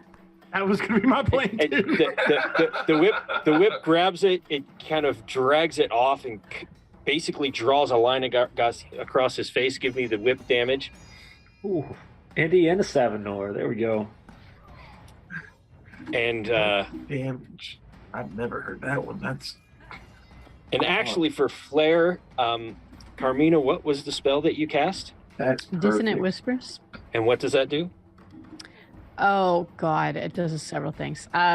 It's wicked. It 3d6 mental damage. Well, yeah, psychic 3d6 damage. psychic damage, and then I believe they have to, if they fail the save, they need to move as far as their speed allows away from me. Yeah, they're Okay. frightened. So he didn't fail the save, but he will still take the damage as this spell that is now unleashed upon him. Oh, Plus Do you want me how to, much? Yeah, me to the roll that, Corey? 3d6. Yeah. And then what was the whip damage? The whip there. Oh, that was 4. Four. So I rolled 2 1s amazingly. That is a 4. 4 and 10 points of psychic damage. so at least Okay. you got that with it. he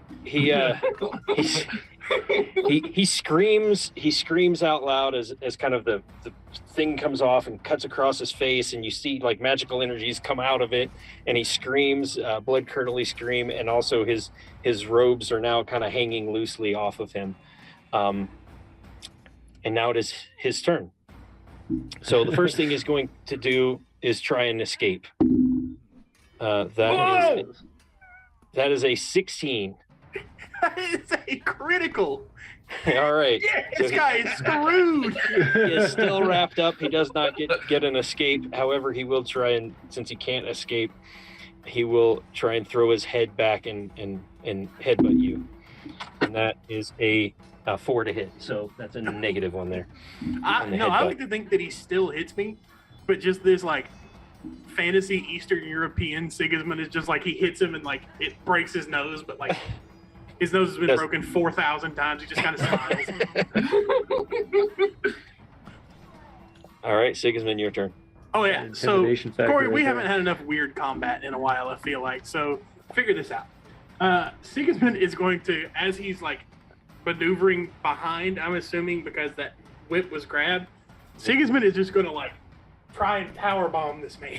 Like He's gonna try to, alligator, like alligator in the air. tackle The from. German like- suplex. jump up in the air, yeah, German suplex this guy.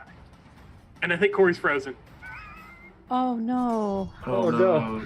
So I'm going to take over as GM. So what happens made is it so Sigismund, weird. Sigismund does that and just lands on it, snaps his neck, but he's not dead. He's just unconscious. And then everybody gets scared and runs away. And we win. Good job, And then guys. Salvador immediately points out Yay. Carmina. I told you professional wrestling was real. GG. I never said it was fake. All right, let's Oh, just vamp for a no. little while, guys. All right. So, as you can tell, these are once again the Sad Boy Assassins. Hey now, leave those All alone. assassins are All incapable. assassins in this game seem to be sad boys. They're No matter what we incapable- try. Incapable of doing any real damage to anyone. I can't believe you guys didn't let me buy weird drugs as my guest appearance in your game. I feel You like can that was buy the weird one drugs. important You can thing. buy I mean, weird it drugs. dissuaded me from doing it. Like, We'll you know, so I buy was like, weird ah. drugs on the way back. Yeah, It just I was wasn't the gonna time go to buy with weird you, drugs. damn He just said wasn't time to do it. That's all he Next said. He time said it I wasn't come on time. as a guest, we're buying weird drugs Or and buying having a weird weird drugs. session. Yeah. Assuming we live, like we're going Yeah. back by that guy's house. When we're We done wanna- with this combat, it's my Do we bedtime. wanna take, it's like, like, a- midnight here.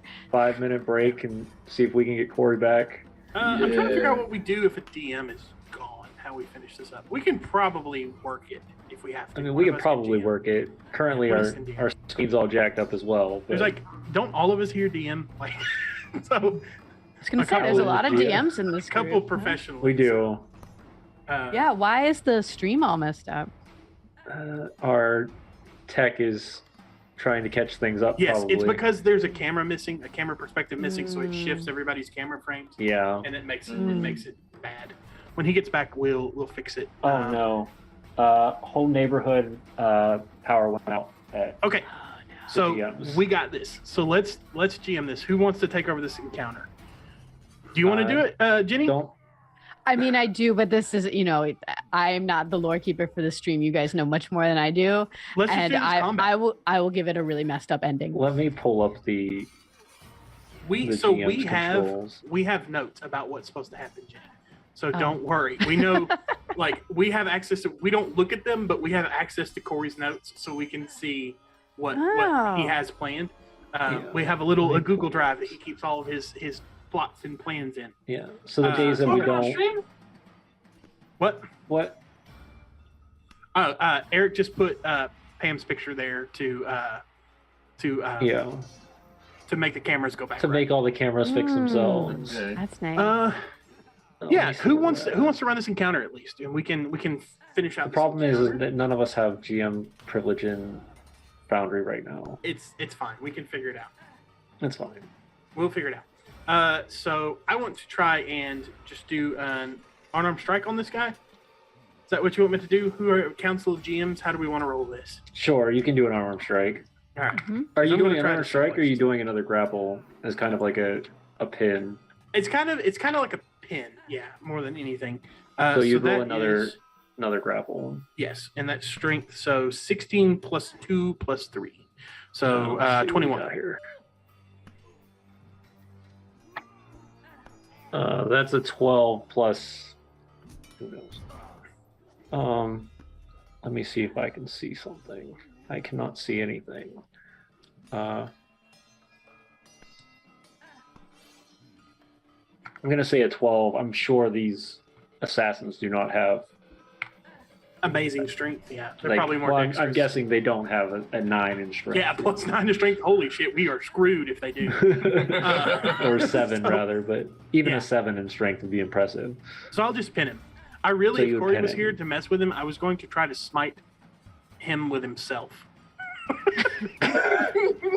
And instead you blew out. I love that. You blew out Yeah. all the power Improvised- in his Yeah. Improvised weapon attack using him and then cast smite. He's currently I love trying that. to log in. He's currently think trying we to should- log in with his phone. I think you should so save that because that's pretty epic. Yeah. it's pretty Yeah. epic. I like to do stuff like that. Like if it's a one shot, especially, I like to if we're in a tall building, just grab the guy and jump out of the window and just Absolutely. ride him to the ground. Wow. If we die, it's a one shot. We have issues with power going out in our games for We some do. reason. Maybe it's because we play so late. I don't know. I read about that on Instagram and I was sad for you guys. That's such a bummer. Yeah. I think we've it's had- because a lot of us live in I live in the south, Well, and there's all of always us live in tornadoes different here. areas, so we're Yeah. already nobody can depend on if one person's area is good, the other person isn't, because we all live across the United States. So And we're just coming out of tornado season here, so it's getting that's better. not But good either. All right.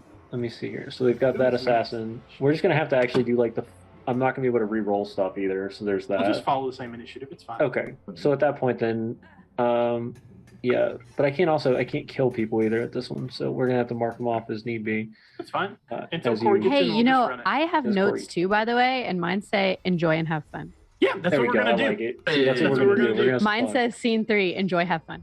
That's what we're gonna do. That's right. I'm sure there's always a moral quandary that we have to go into, There always is. but it'll be fine. I loved my notes. Yeah, the guest notes are always the best. Okay, so are you gonna go then, James? Attack this man's. Yes, I will attack that man. Let me see what I will do. I'm going to. Since Carmina is up from in I'm still Savinors, I I'm still won't prone waste- though. Yeah. Right. Correct. I have the Let's see. stat blocks and stuff if you need them, James. I'll just hit Which him is with which is where I'm assuming this is all gonna go south. yeah. There's Corey. It's Corey. Hey, Corey, you're back. I just pulled up all the GM notes to we were gonna run the encounter. if Right, we we were did. He's on run the encounter. mobile. Yeah, I have no power, so I'm running this from my phone. Wow. And Corey, You're gonna- I have access to all the stat blocks and stuff. If you want to just GM, I will run the numbers. if Sure, you want. sure. And I think you were about to suplex an assassin. I did Yes, that, sir. and it was we made it more into like a pin. So, but I was gonna ask if I could cast smite using him as an improvised weapon Absolutely. when I land. Absolutely. So I had a 21 versus his 12. Yeah. So I've got a couple 3 spell slots. So let's do that. So I get.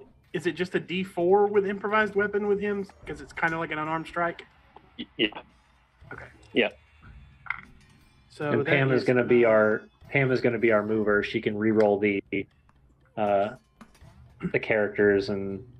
So as Sigismund is wont to Thanks, do, Pam. not use his smite as an actual like weapon attack because that's for nerds. He uses all 3 of his spell slots to cast smite on this poor man and does 17 points of damage as he smites him into the ground. Oh my goodness! All right, so that will actually take that one out with the previous damage. So And of course it's subdual damage, right?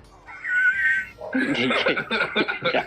This man's laying in a giant smoking crater. Giant I just did the if you're a Naruto fan, I just did the like Rock Lee hidden lotus where he like jumps in the air and all of his clothes like wrap up around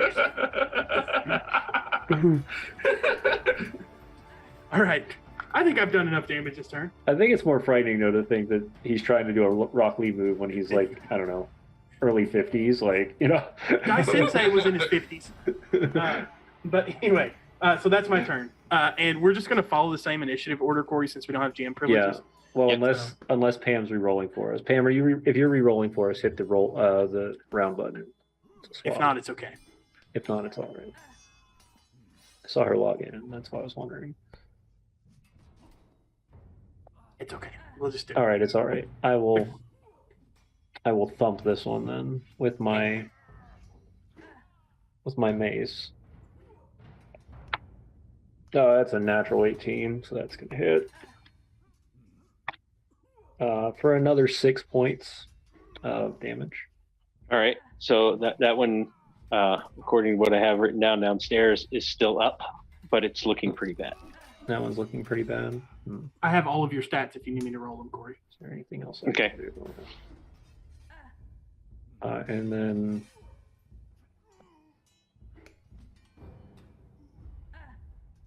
Yeah, that's all I can do right now.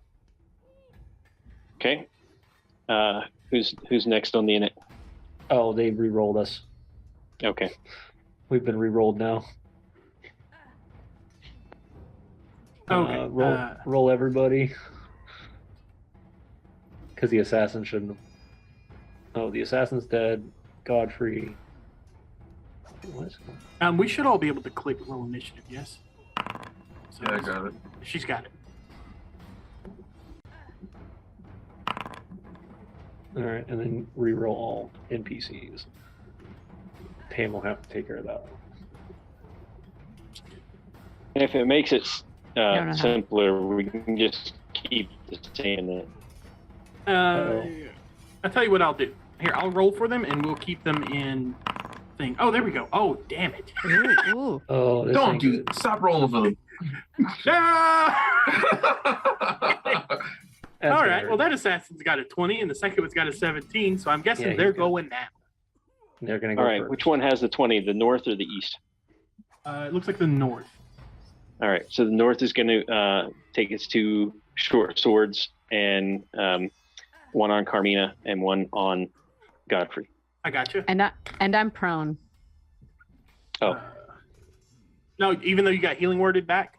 I haven't Yeah, had a she turn hasn't- yet, she's so I still haven't down, been able to though. stand Oh, up. So he will get advantage. hmm That's a 14 plus short sword. Yes. Plus 6, so that's 20. And he does 1d6 plus 3. So he's going to do 8 damage to you. I'm unconscious again. Are you kidding? No. And then he makes another correct, Corey? Or is he going to Yeah, make this one at Godfrey. Godfrey? That was just 11. So 16 to hit, James? Doesn't hit with Shield of Faith on. All right. So that is a miss, and I think that's his turn. All right. Then the Next one to assassin. the east is up next. He will walk out, draw his 2 short swords, and basically he holds them out at arm's length and says, "The rest of you may go. We have found our quarry, and our decree is done. And he pulls a piece of paper, or he points to a piece of paper on his belt. We have met our decree. You may leave now. Do not interfere. All right. This is the one that you got the sense of law off of, Sigismund. Okay. Okay. Is that all he's going to do on his turn? Yep. He's going to give you the opportunity to leave, and this is the second stat block. Okay. I'll approach him. Okay. And then I'm going to try to take his decree. Okay. You can. He will actually let you pull it from his belt. I'll rip it up. All right. Oh my goodness. And I'm assuming that's all I can do for my turn. So I will just hang out here. Oh my god. Godfrey, you're next on the initiative order, but you went once this round, so I already we're gonna went count once, that. So in Savinor. All right. Once again, I can't heal Carmina fast enough. You know who can? The first thing I'm gonna do is, are you not standing right there? Why do I have to keep doing your job? Please, my dear, get up. And I cast Healing Word again to Carmina. I'm curious how this works. That is another 6 healing. Okay. And I do have 40 feet of movement, so I'm gonna move this way, right behind them. And with my whip, I can still reach this guy. I'm gonna try to whip his medallion too. If you hit me, I swear to God. Fantastic. Here it comes. Oh, that is a 17 on the die. That hits. So you'll be able to do whip damage, but you're not going to be able to disarm him, basically, or just derobe him. And that is a 5 points of damage. And how much All have you right. taken before? He's still up. Okay. He's still up. And that is the end of my turn.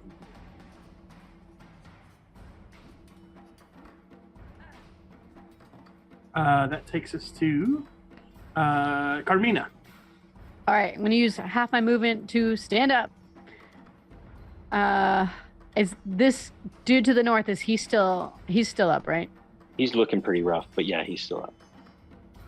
I'm going to make another clumsy ass stab at him with my rapier, and so that is a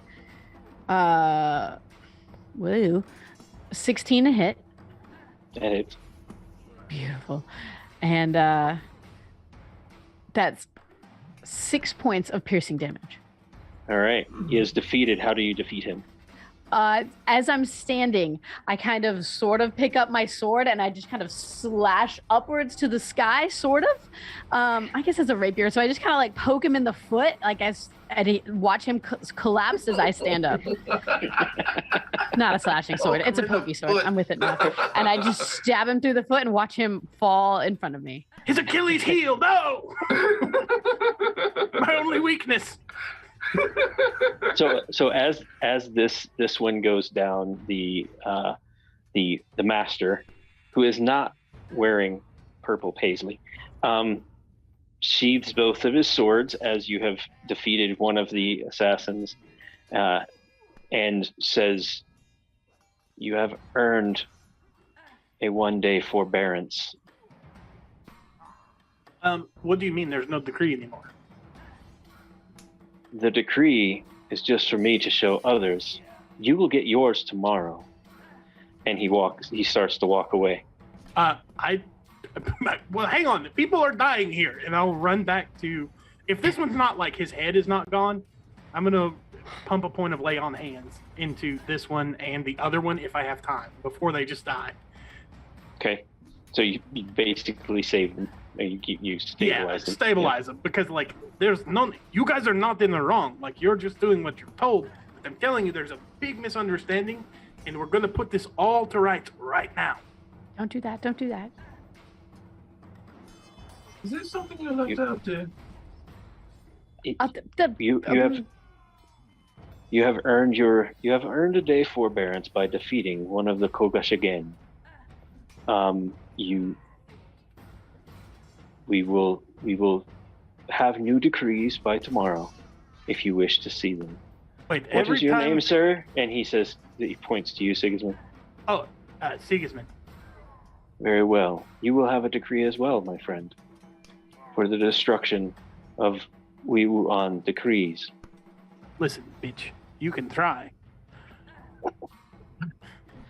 I've killed literal hundreds of demons and protected all of the countries in the world from demonic invasions. You think your little gray tigery ass is going to scare me? I am not here to scare you, my friend. I simply am bound by decree, and you have earned one. Can you communicate to your superiors to get new decrees? I have, by faith in the order of the Kogashi again, to forge these decrees myself. Well, so this woman is wanted for killing a Byakugan, yes? Byakugan.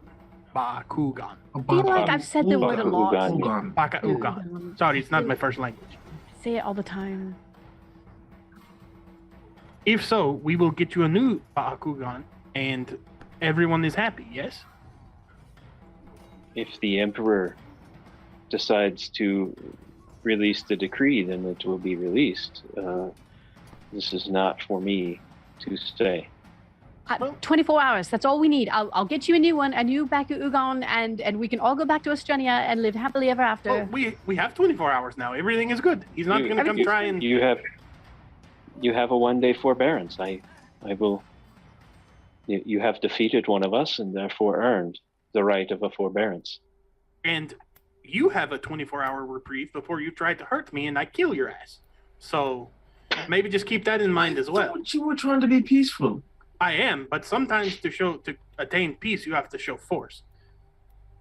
Now, I know you're just doing your job. I'm just doing my job. So why don't we work together here so that everybody is happy? And you see, like, the people that you laid on hands, they start to stir. He goes, very disappointing, my apprentices. And he walks over to them and wakes them, and then they go to make their way back into the streets of Darkenhaven. Corey, this has a lot of loopholes because I've got 10 charges of lay on hands. I kind of just want to start punching these dudes in the back of the head, knocking them out, raising them, punching them back. That's 10 days right there. I mean, we could get a lot of Bakugans with that, with 10 days. 10 days. But you have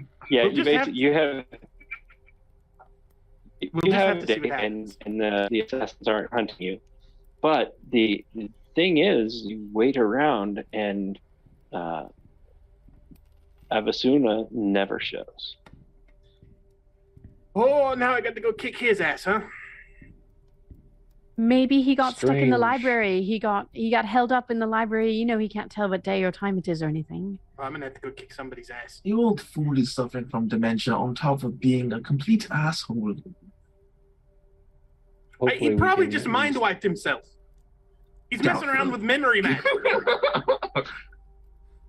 All right. I mean, well, it we're can gonna have happen to go- anyone.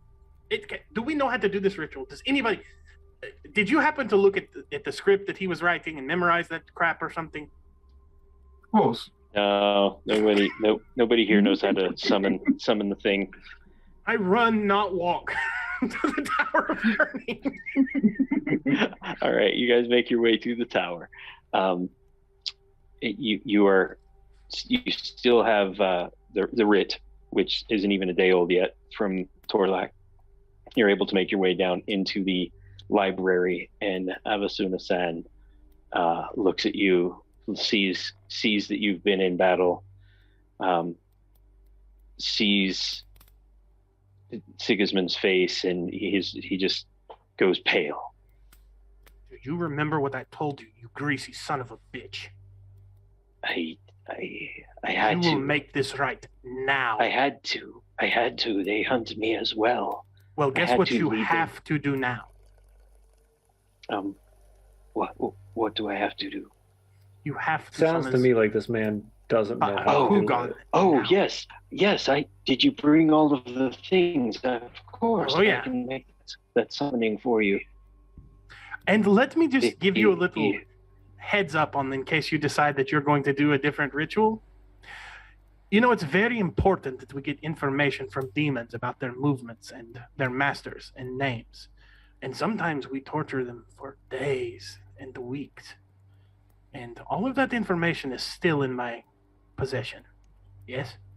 Oh, I will not betray you a second time if that's what you worry about. I had to. You see, mean a they hunt me third as time? well.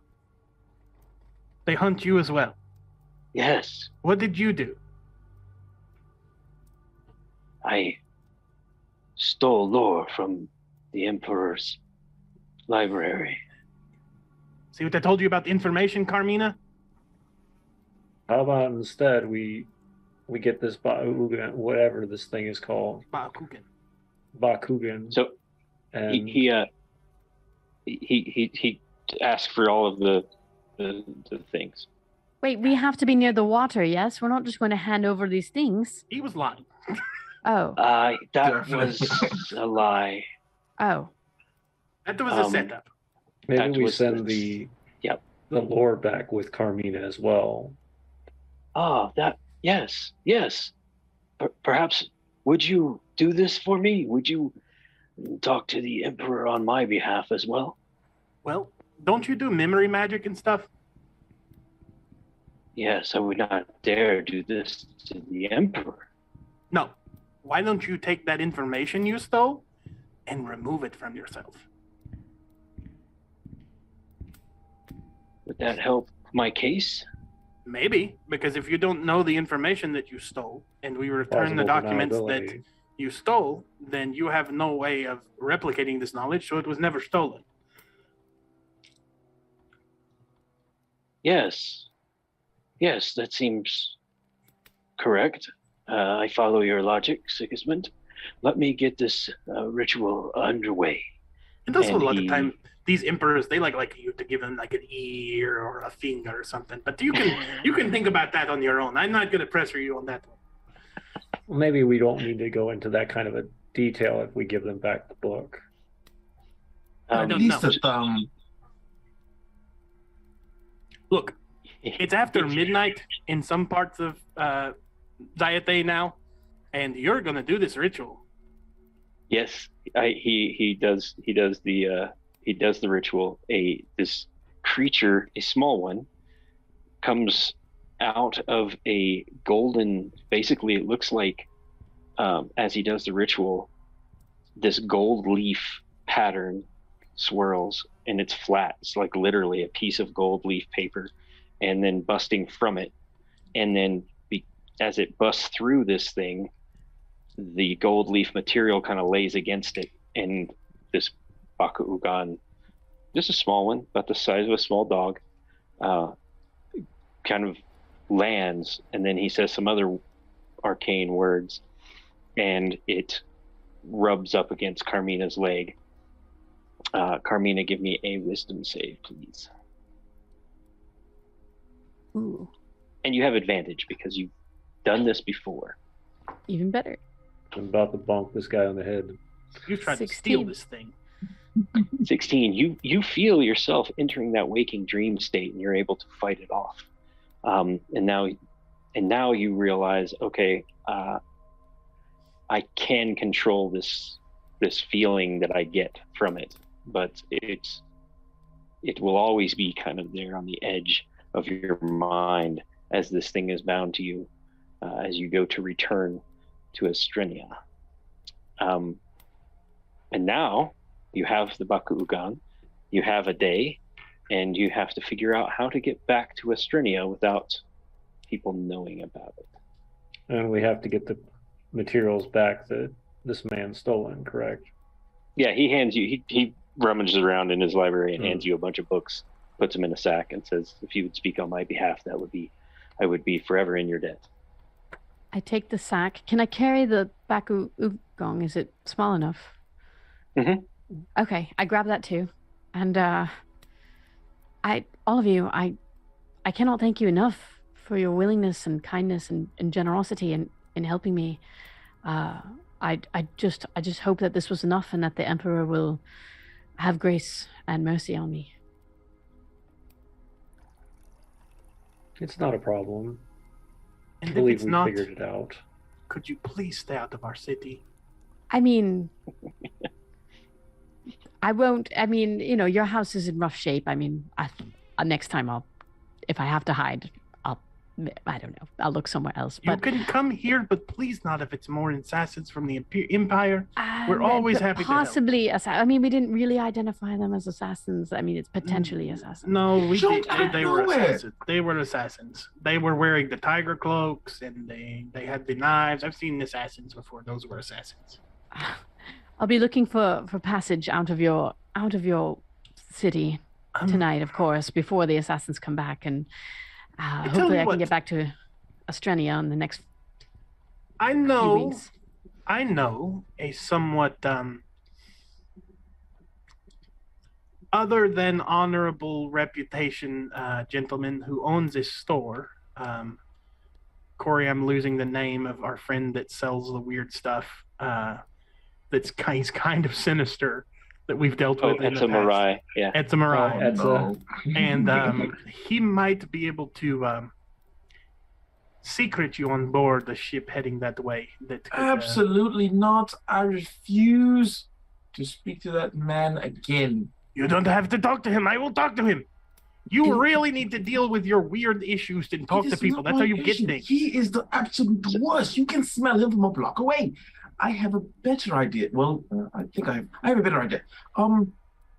There is a bit of a potential travel path that I usually can take to go back to Estrenia. It's on board what's called the Durex Luck. The We what? can get there, but we would have to pay quite a handsome price to get aboard. The Durox Luck is a ship in the Gloomport that yes, they go to Estrenia often, and you could buy passage to get secreted among their crew back to Estrenia. That seems like a much better option than talking to the uncomfortable guy that makes everyone uncomfortable. You make me uncomfortable. I like it. Oh, Are you kidding me? You actually like him? Yeah, he helps us. He helps himself. This is not an argument that we can have right now. Forget it. Let's go to the Dorks Look. We can get her aboard. Just have to kind of schmooze one of the quartermasters there that I know personally. Well, maybe she can do what she did with the ogre. Absolutely, my dear. Just be careful of what you say and what you promise. It's kind of like speaking to one of the Fae. A lot of bullshit comes out of his mouth, but he's normally a good person. where I'm from, I'm a master of bullshit. Oh, that is priceless. We'll wrap this one up with Carmina making her way to the Durox Luck with a bunch of stolen lore, a Bakugan in tow, and convincing the quartermaster of the Durox Luck to return her to Estrenia to plead her case, which is a tale for another time. Also, as Sigismund gets up in the morning and goes to make some tea or some breakfast, there is a letter sitting on the table of the condemned building in the kitchen area, and it is a decree that gives him 14 days, and he will then be hunted for destroying the Emperor's property. I want to be hunted. I'll be waiting. And that, my friends, is episode 10, The Emperor's Assassins. Yay!